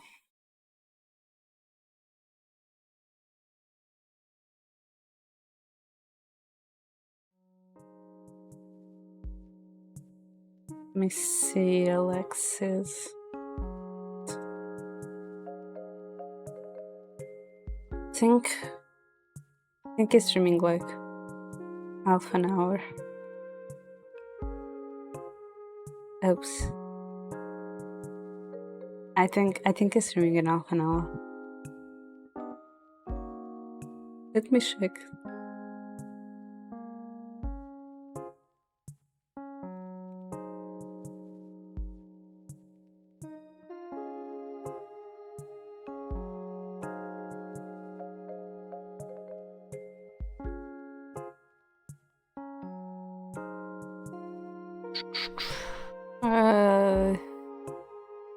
Birthday played up with the boys, reading video on YouTube at 7:30 p.m. EST, so in half an hour. Did I start Karma's Best Ending?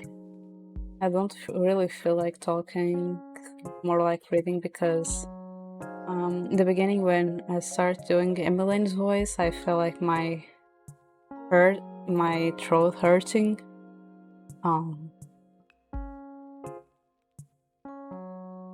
So I don't know.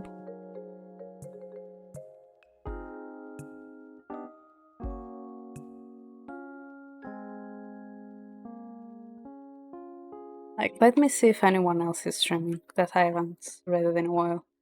Otherwise, I'll just think of something to do while waiting for Alexis.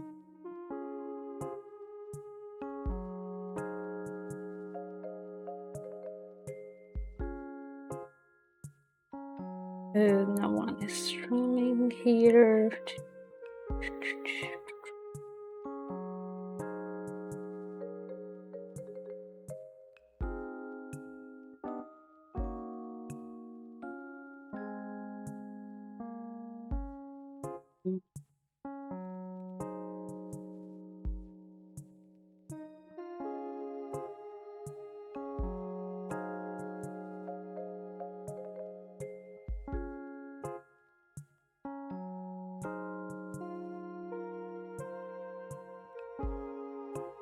I see Dylan, but I raided Dylan yesterday. Oh, I see River. I haven't raided the River in a while. And there is baking happening. But I really wanted to wait for Alexis today to raid him. I will just have Alexis stream open in the background.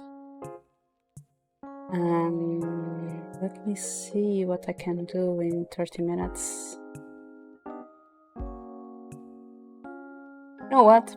We were looking for cats earlier this week on Wednesday, so let's just look for more cats. Let me change.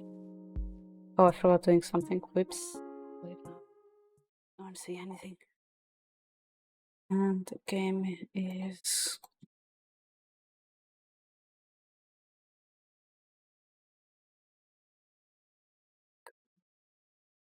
that.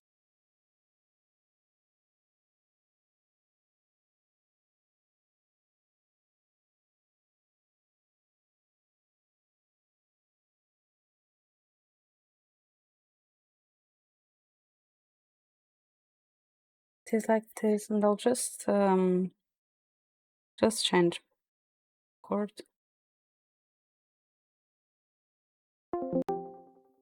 No one saw anything. And let me just open the game. The game is going to probably scream in my ears. So let me put it to 20. That seemed a good volume earlier.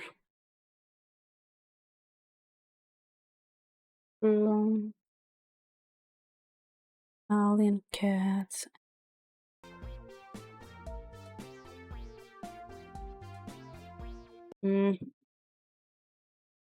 Increase it a little bit. Let me see.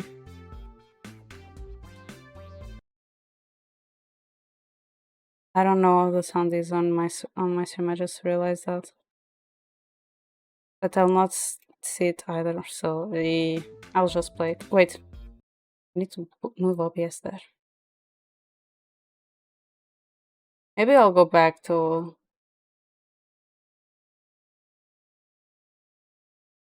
Yeah, maybe I'll go back. Oh, no. Close.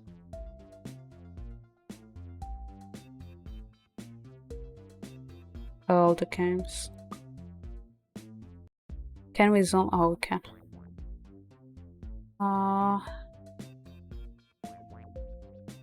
Add some like this, yes.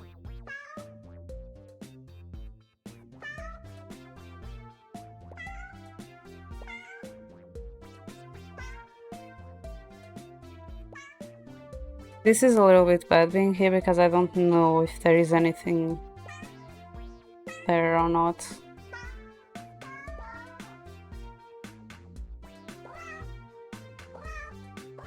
This is just for me to do a little break from my speaking.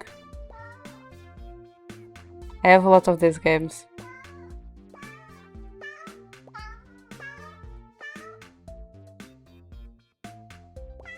I clicked on this one, what the heck?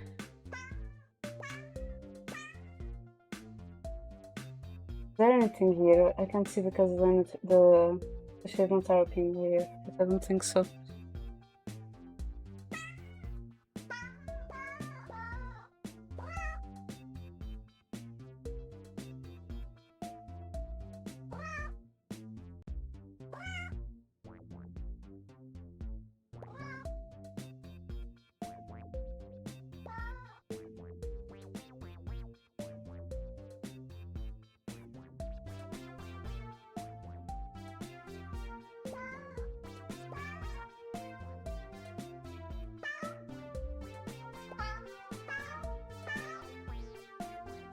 I have a problem with these ones because, for example, right now I was clicking on that cat like 3 times and wasn't counting.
Hmm.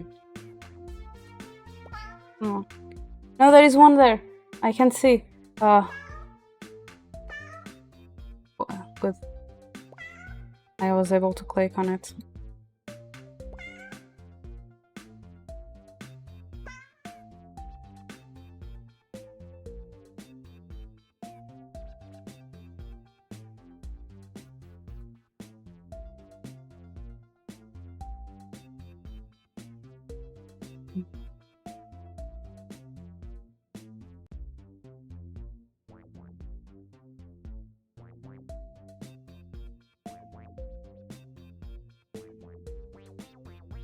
That is a cat.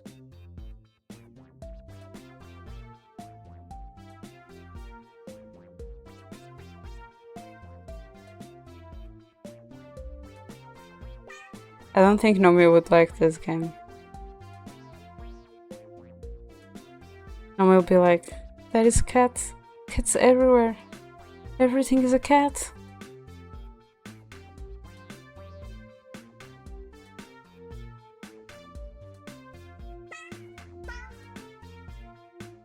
Because in this case, it's really more difficult to see. Like, especially like the problem I'm having right now, I click on some and they don't count. Like they turn. Come on, that has to be one. Like that has to be a cat. Like you are not going to say me that there is something just picking here.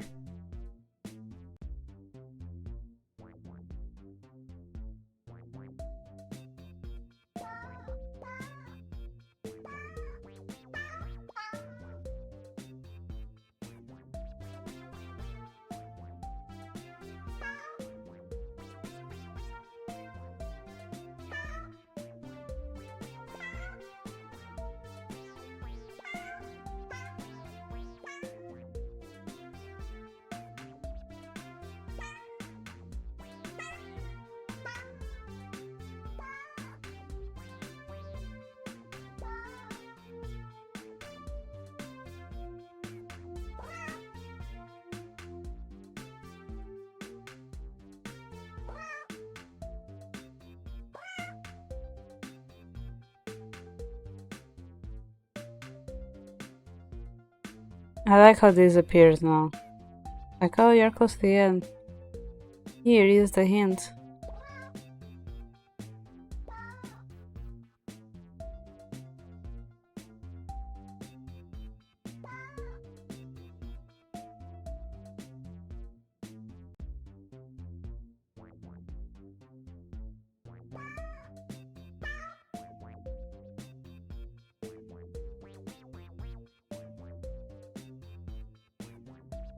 I'm missing one cat. This has to be it. You can't tell me this isn't a cat.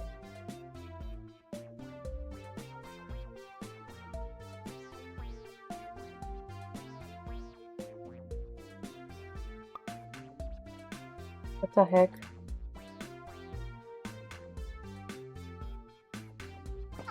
It wasn't a cat.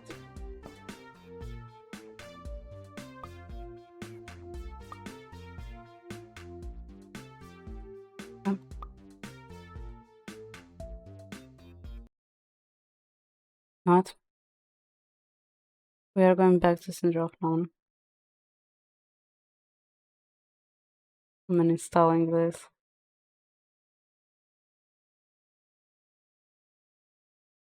One listing installed. Yay.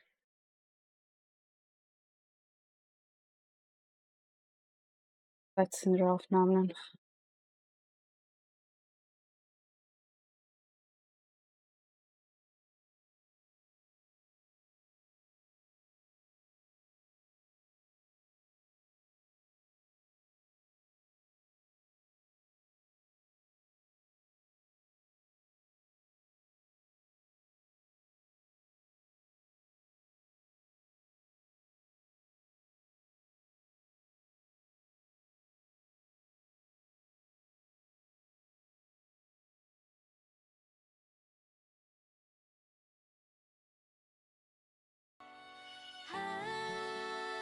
Oh my god, it didn't change the game, really.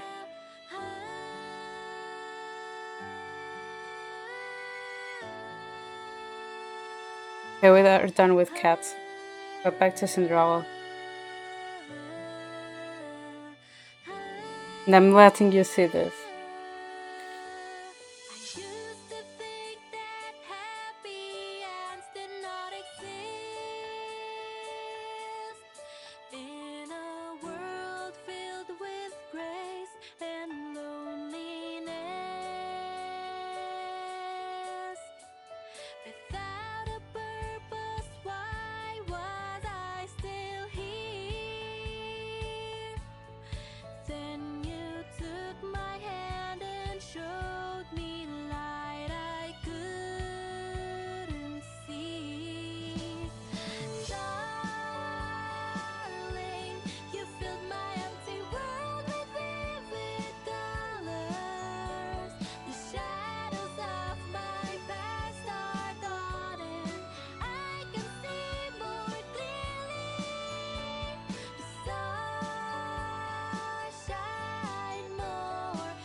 So, yeah, that is what I say every time I open the game.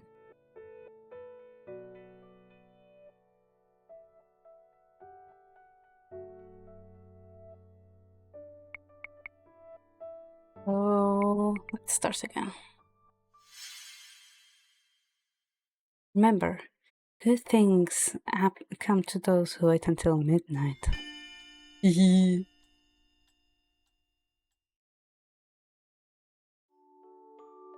Once upon a time, in a land far, far away, there lived a princess.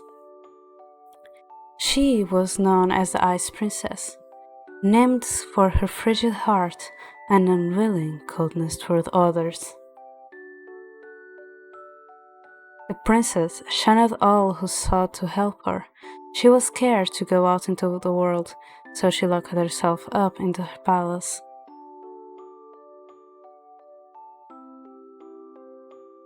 Then, one day, the Ice Princess became the victim of the infamous fairy tale curse and was forced to go from riches to rags. As the princess struggled to come to terms with her new life, she met a very special man. The two endured much strife, helping each other overcome various ordeals. In the end, they emerged victorious. The special man taught the princess' ice-cold heart and dried her tempered spirits. The two vowed to love each other for the rest of time. They lived happily ever after. But what happens after happily ever after?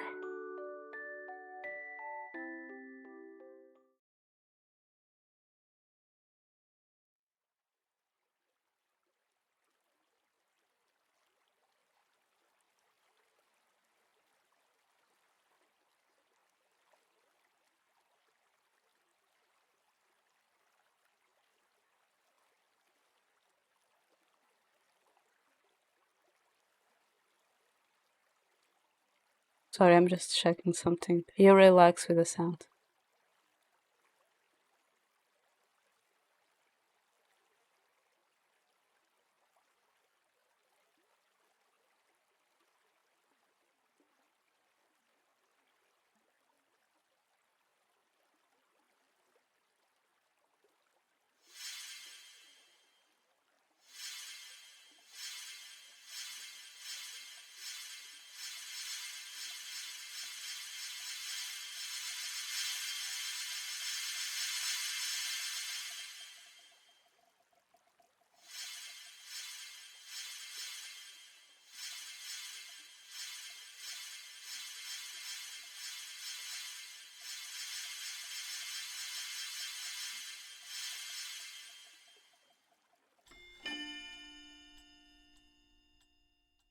A million prince.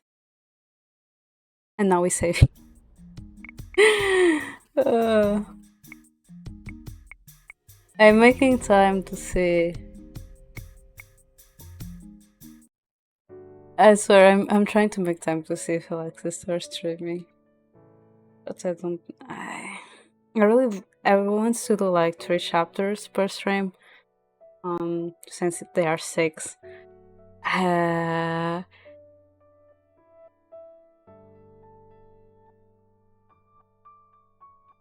So I don't want to start.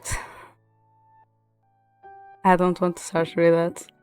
Like I could do the prologue like I did, but really start. Let's go see the gallery. Let's go see the pictures. So this is the next route that we are doing. This was Frit's route. We got a dagger. We got a kiss on the rain. We got just some talking at his home. The masquerade ball. More masquerade ball. Reading in the rain. Asking to the wedding proposal. I think that's what it calls. This is the route we are. Our duel with Klaude to learn sword fight. Wait. Yeah. In some cases the image changed because of like what is happening. So we had like a drop here of sweat, like we were sad and there was a drop, and now we changed for more confident face and smile. Klaude playing the piano. Klaude giving us the necklace. We're blushing. We're not blushing anymore. He said, "Be happy." This is something. Yeah. Wedding. He's blushing, so cute. Kiss. Saying goodbye to Llama. Rod, this is one that I'm like, why? Because it's our stepbrother. I'm just like, why? So seeing him after he went to Burgundy to study, having him teaching dancing, more talking, kissing, the proposal, the ending. Best ending went a little bit far. And we have Chevalier, we have him sleeping, waking. We having his glasses. He's sharing us, he's taking us out. We're giving him a scarf. Oh, the difference is one is bought, the other one we made it. He holding us. Again, it changes according to the scarf we gave him. We can see that the scarf we bought is the one from the good ending. Here we have it, the good ending. And here's the best ending where he asks us to marry him, and I'm just like, why? Because I didn't like this. Like, this was the one I liked the least. Even though Rod is our no. It's okay. It can still be before Rod, because Rod is our stepbrother and I'm completely against it.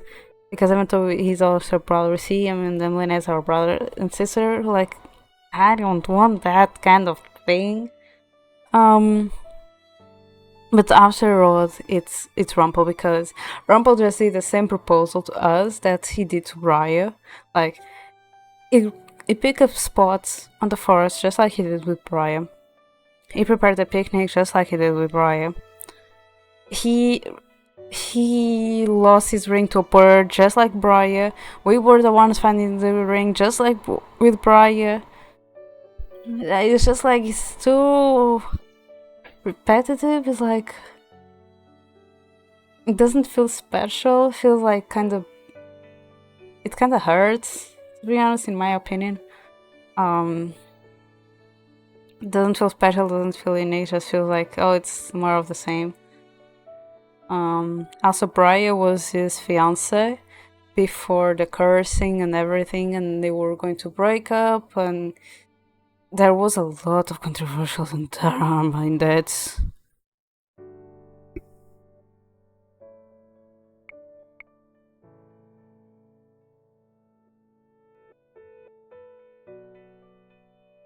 And now our achievements: we did Night Venture, that was cut with Past Ending, and you can see by the image why. Fated Vow, for the god for Rod ending because of the Pinky Promise.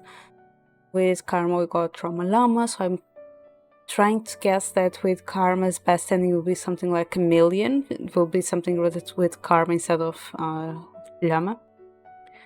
For Chevalier we got Fairy Tale Ending, which I don't agree with, and the other one was Sweet Surprise, which was just like he taking us out on a date.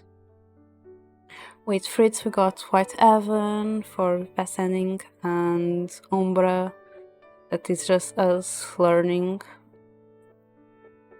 Waltz is a locket, so, and since I haven't seen the story yet, I have no clue what it might be, but it might be something around our old memories and our friendship with him before our mother takes away our memories and before we get cursed and everything. Then we have Premonition that is just like deactivate and do it. And we have Reading Dialogue, which is a number with a lot of decimal cases. Yeah.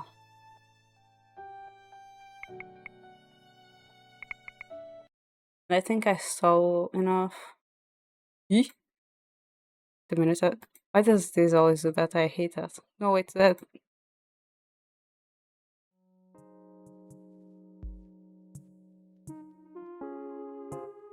Okay, is there any signs of Alexis starting to stream?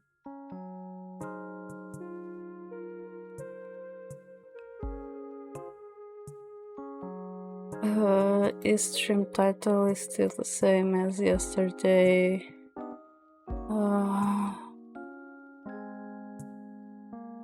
So he didn't even change OBS yet. He didn't put anything on Twitter. We just stall and wait for him. Because I don't know anymore what to do.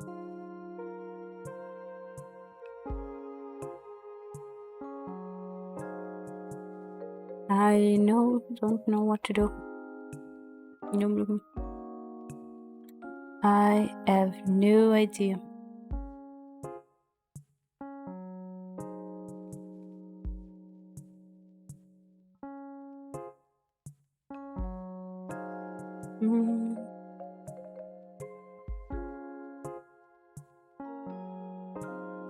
I really wanted to raid him. There's still 1 minute left. We wait.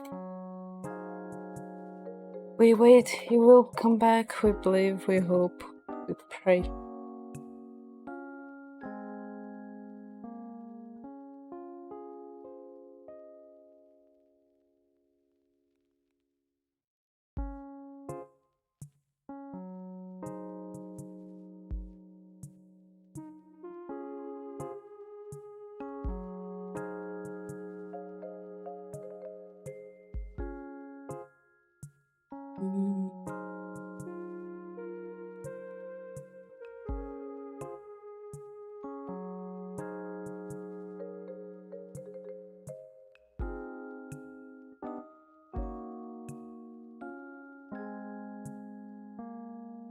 Yeah, there is nothing about him yet.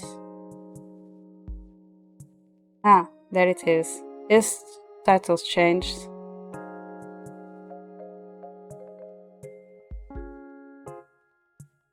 He's there. I know he's there. Let me think about a read message.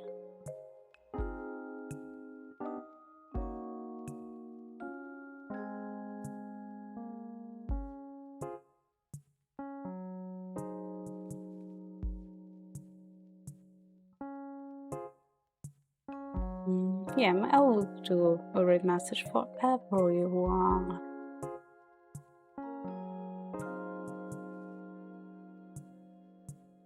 Just waiting for it to go online.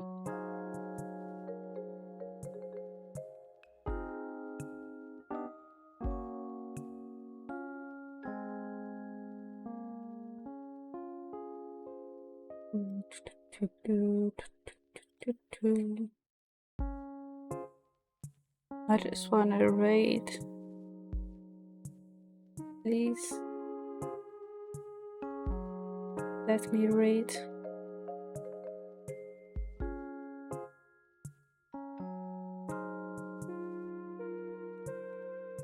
Oh, my hair is weird.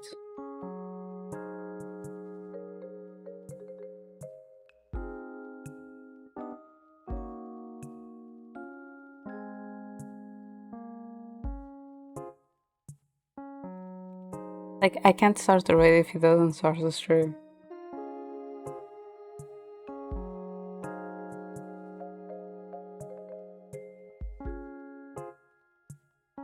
Any of the others also going to stream?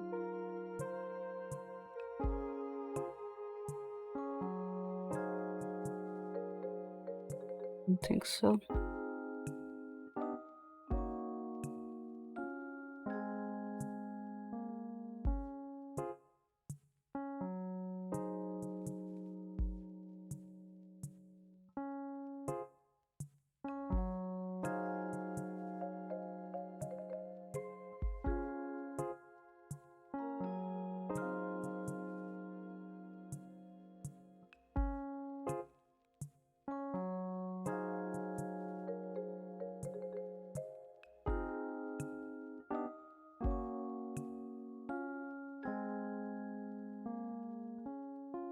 We wait and wait, and we keep waiting.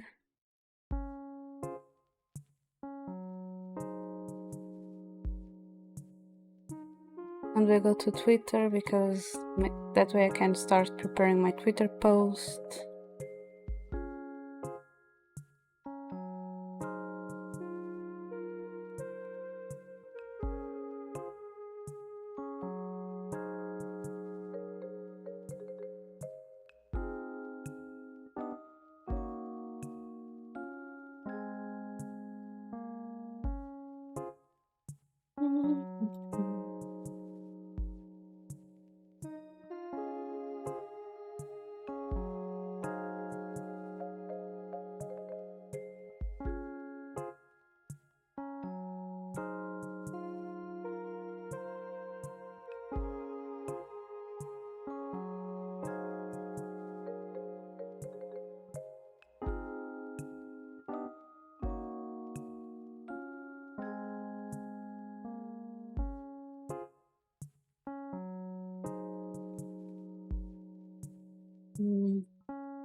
I don't know how to write the name of the game.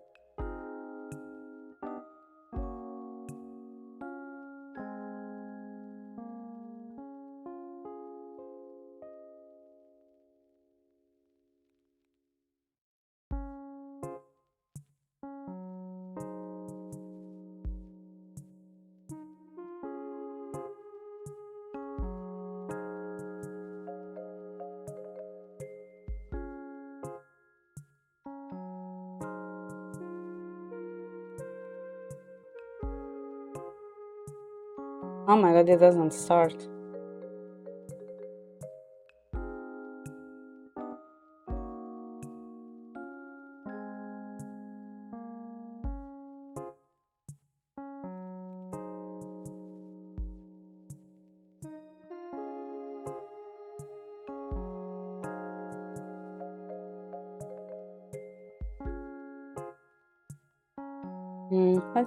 Let me just change. It doesn't have anything about birthday on his title, so let me just put a normal stuff.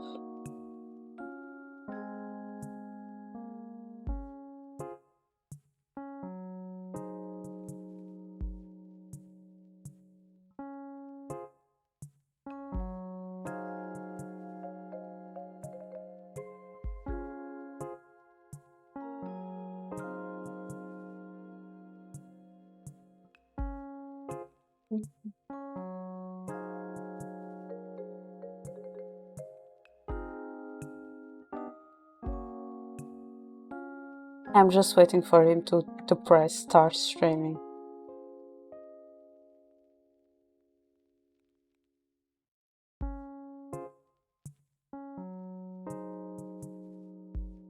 Like, change. I don't know how to talk to people. I don't know how to stall.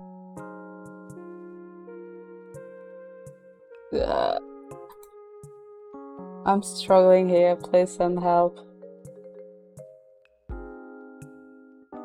I need Nomi to yap with me. She's a good yapper. I need a Naomi me right now. Everyone should have Naomi on their life.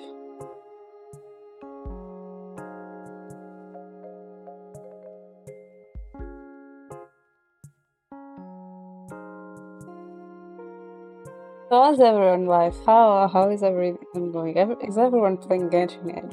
Did everyone play? Did anyone play? Not play. Pulled in Genshin.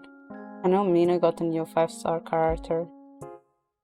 I still need to pull.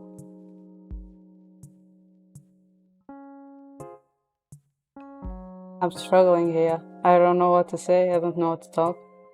I'm trying to stall. I'm waiting for him to start streaming. I'm literally lurking on his stream, like starts. I see change his stream title. I see he's changing his game category. I'm just waiting for him to press the start button. I can't even speak.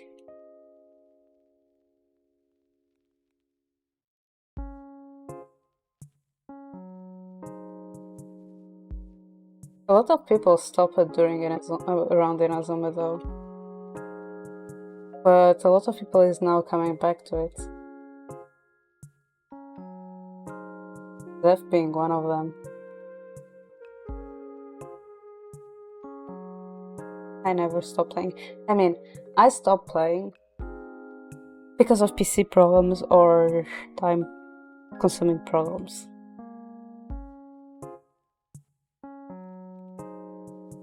I stopped having time because of life.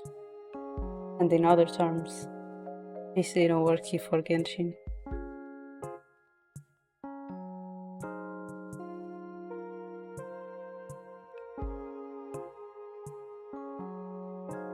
I'm literally waiting for him to press play. Oh my god. Please.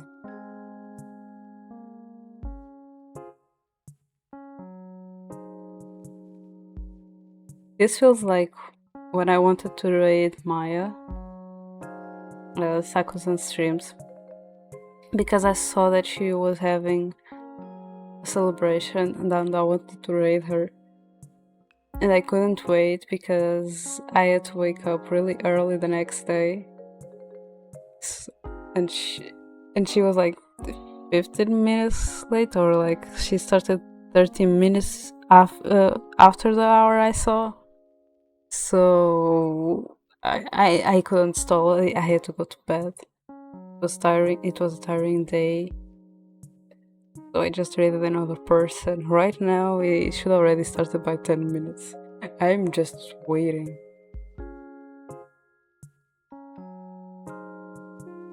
To be fair, I wouldn't also be surprised if he thought he was already streaming and it wasn't. I think I know some people who would do that. I think I know some people who would be like, oh, I thought I was streaming for like 5 minutes, and they weren't. Especially if there is people like me on their chat already talking. Because I know me and other people sometimes go to other chats and start talking. Like, me and Cronus sometimes are just chilling on Nomi's stream chats and just talking, and then she's like, oh yeah, I'm cancelling stream. And me and Cronus are just there waiting. That already happened.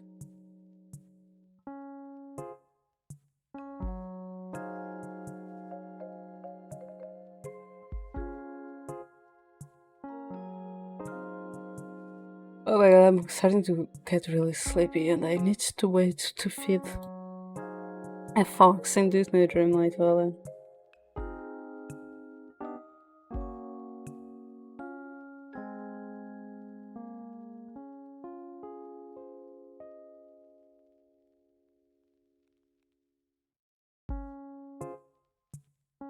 I'm literally waiting.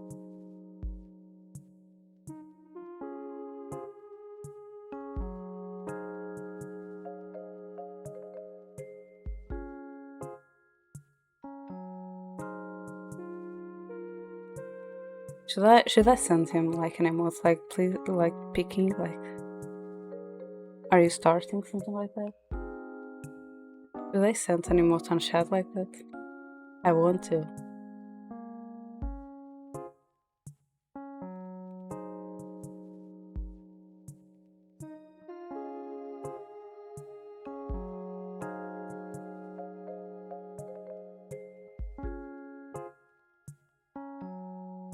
Or should we send the raid event though it didn't even start yet? Which chaos do you choose?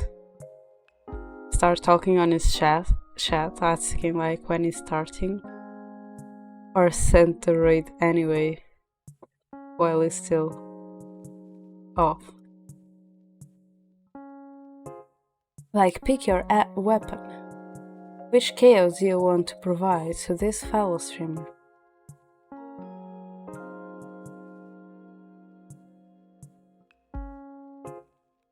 I just discovered that there is private message on Blue Sky.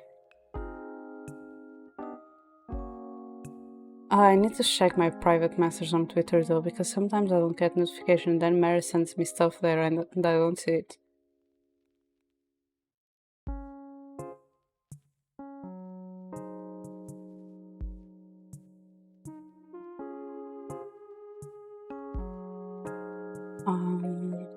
I'm really tempted to start chaos, but I don't want to do pressure. I want chaos.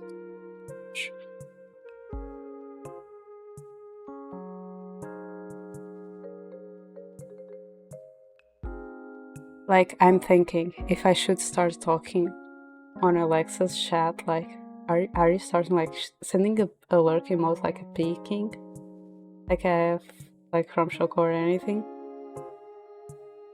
Like, let me just.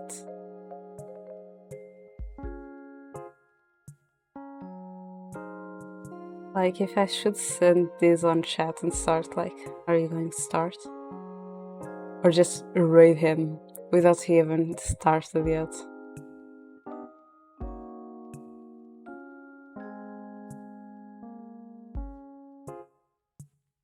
Like, I'm thinking, what chaos should I pick? Which side of the chaos?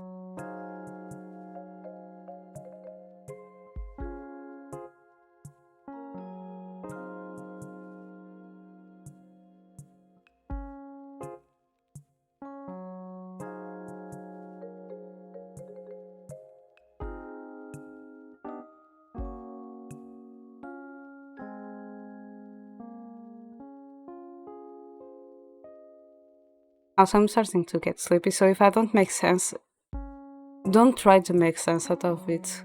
It's the best thing you can do. If I don't make sense, don't try to make sense.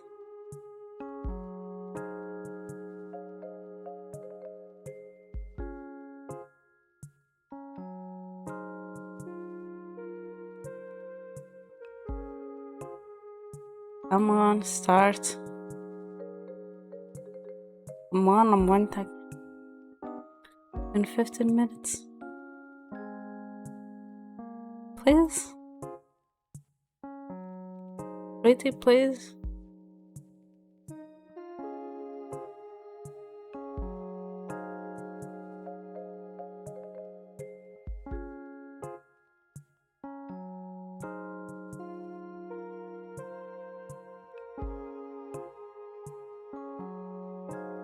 I just want to raid Alexis, nothing else. Please?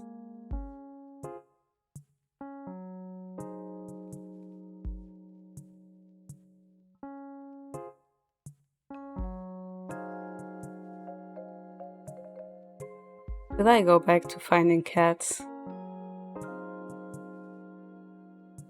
Still have a lot of those games installed. Should I go back to finding cats?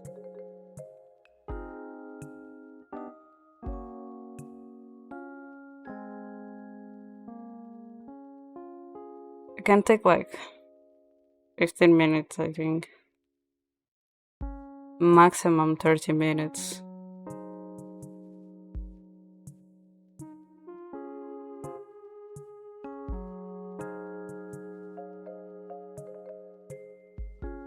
I closed Steam.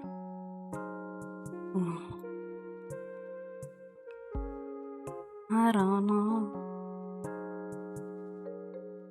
I've been waiting the whole week to raid him. I've been waiting the whole week to raid him on Friday, and now it doesn't start.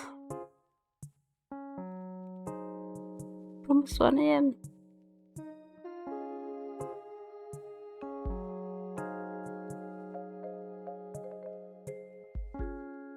I want to go pull for kitchen.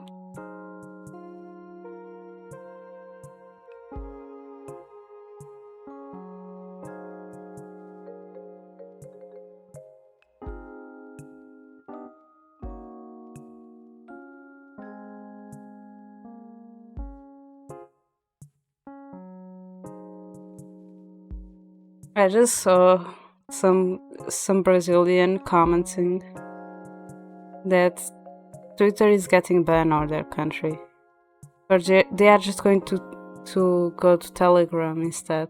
However, the last time I checked, Telegram and Twitter were connected.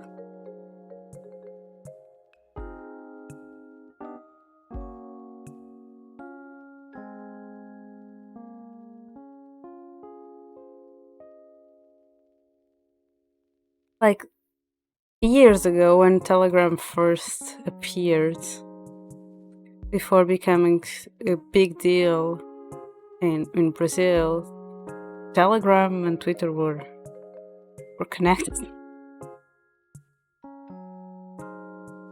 I feel old.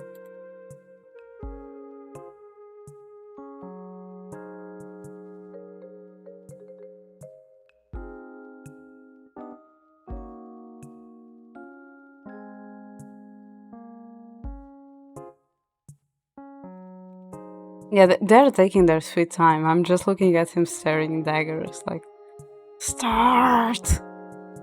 It's been 15 minutes, almost 20. Start! Yeah, I also saw, because I started seeing a lot of the Twitter accounts that I follow, or that they are because I follow some Brazilian artists, others that follow Brazilian artists, retweeting or posting a lot about it, and I'm like, oh. Especially because it's really bad, because I know a lot of Brazilian artists that went from Instagram to Twitter to get, because the algorithm on Twitter was better than Instagram during 2020, more or less, because that was when Instagram started being poop. A lot of people went from Instagram to Twitter, Brazilian artists, to get known and show off their art, and now they need to find other ways and go back to Instagram and everything, because Twitter is getting banned. So, yeah.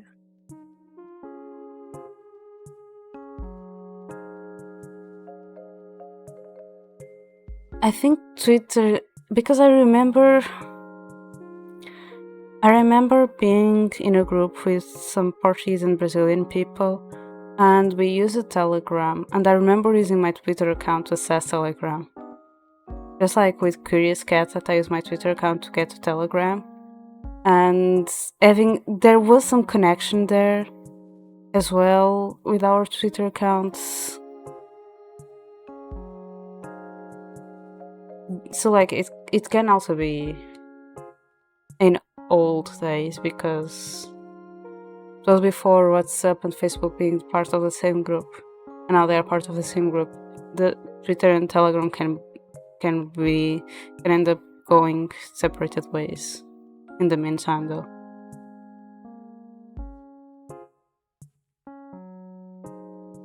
I don't know. I know I had it, I used it, and then I stopped using it.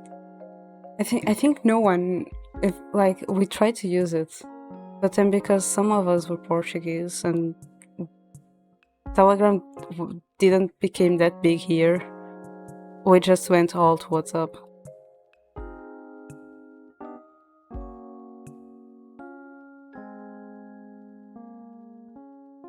But yeah, if you follow Brazilian people on Twitter, you might as well want to follow them in other social media they have, because they might be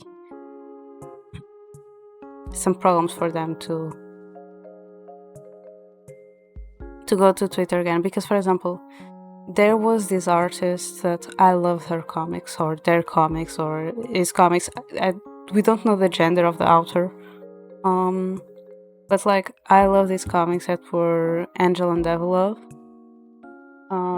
The last style was really cute, really adorable, and I love their comics, and I follow everything that came out on Instagram. And out of nowhere, in one day, they stopped publishing on Instagram, and they had an AliExpress shop, and I bought there sometimes. I had bought there, and some of their articles disappear. Some articles like items to buy disappeared, and recently I found some pages that do the translation. Literally asked the author, got in contact with the author and asked and do the translation and post it on Instagram and everything.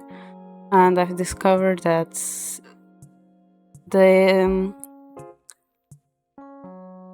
author is Chinese, and Instagram had some problem in China, and she couldn't post it, and they couldn't post it anymore on Instagram. So they still have their account still exists, but they can't post it. They tried to make a new account, but they still got problems and couldn't post anything.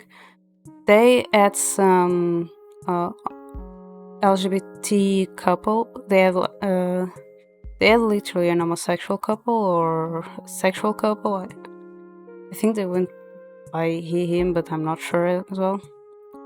And things related to that couple disappeared because of a lot of problems that exist on China about that. So they had items merged with that disappeared. Other things also disappeared, and they couldn't post anymore. So they also tried to change the story a little bit to like hide those characters, which is sad, because those characters were pretty recently and was starting to get developed, and they had to just be cut off.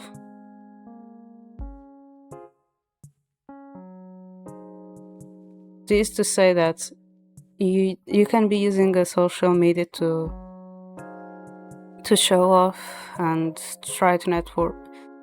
The one reason I say that is good to network is because first it's good because you can put different things in different platforms. For example, my streams are gaming, productive, chill, chaotic, arts and crafts, anything. And then I have my Instagram account, that is where I started, which actually made 5 years last week. So congrats for me, yay!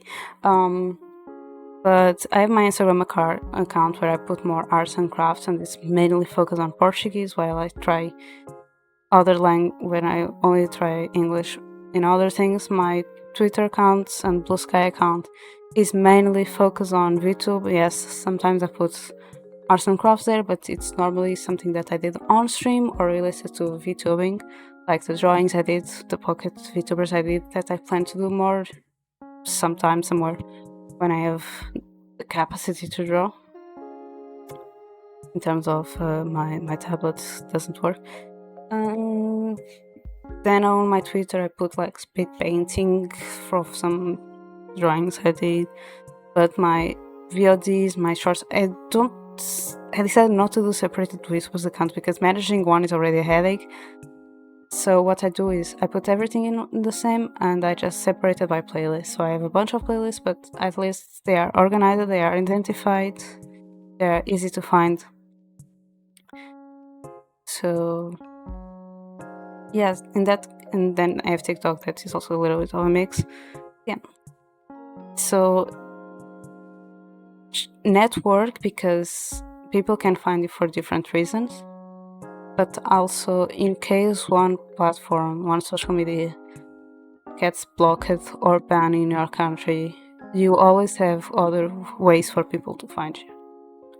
So like a lot of people now that I see on Twitter saying that are Brazilian that are saying, oh yeah, Brazil is going to block Twitter, are going for Blue Sky, Instagram, some of them had already accounts on Instagram and Blue Sky and everything, and TikTok and everything. Others are also starting accounts like Blue Sky just to have something similar to Twitter, but also to be one more thing that they have, because right now is needed for them. Like, this is really almost been 30 minutes. What the heck? Where are you? Kiefer is already starting. Kiefer was supposed to start in 3 minutes and he's already starting. Where are you? Oh my god, it's finally starting. Oh my god. So here's a red message for who is sub. For who isn't sub, the red message will be this one. Oh my god, he was with, like, he literally started without even the screen and everything, and like, oh my god. Yeah, that is already meant for yourself, for isn't sub, the red, and we are reading Alexa's vent. It's kinda his birthday, like, it's not today anymore for us, but yeah. Thank you so much to everyone joining me today. I really appreciate it. I'll be back next week with more streams. I'll try to find a new game to play on Tuesday because we finished a little to the left. So yeah, thank you so much to everyone joining me today. I really appreciate it. Say happy birthday to Alexis and see you all next week. Bye bye.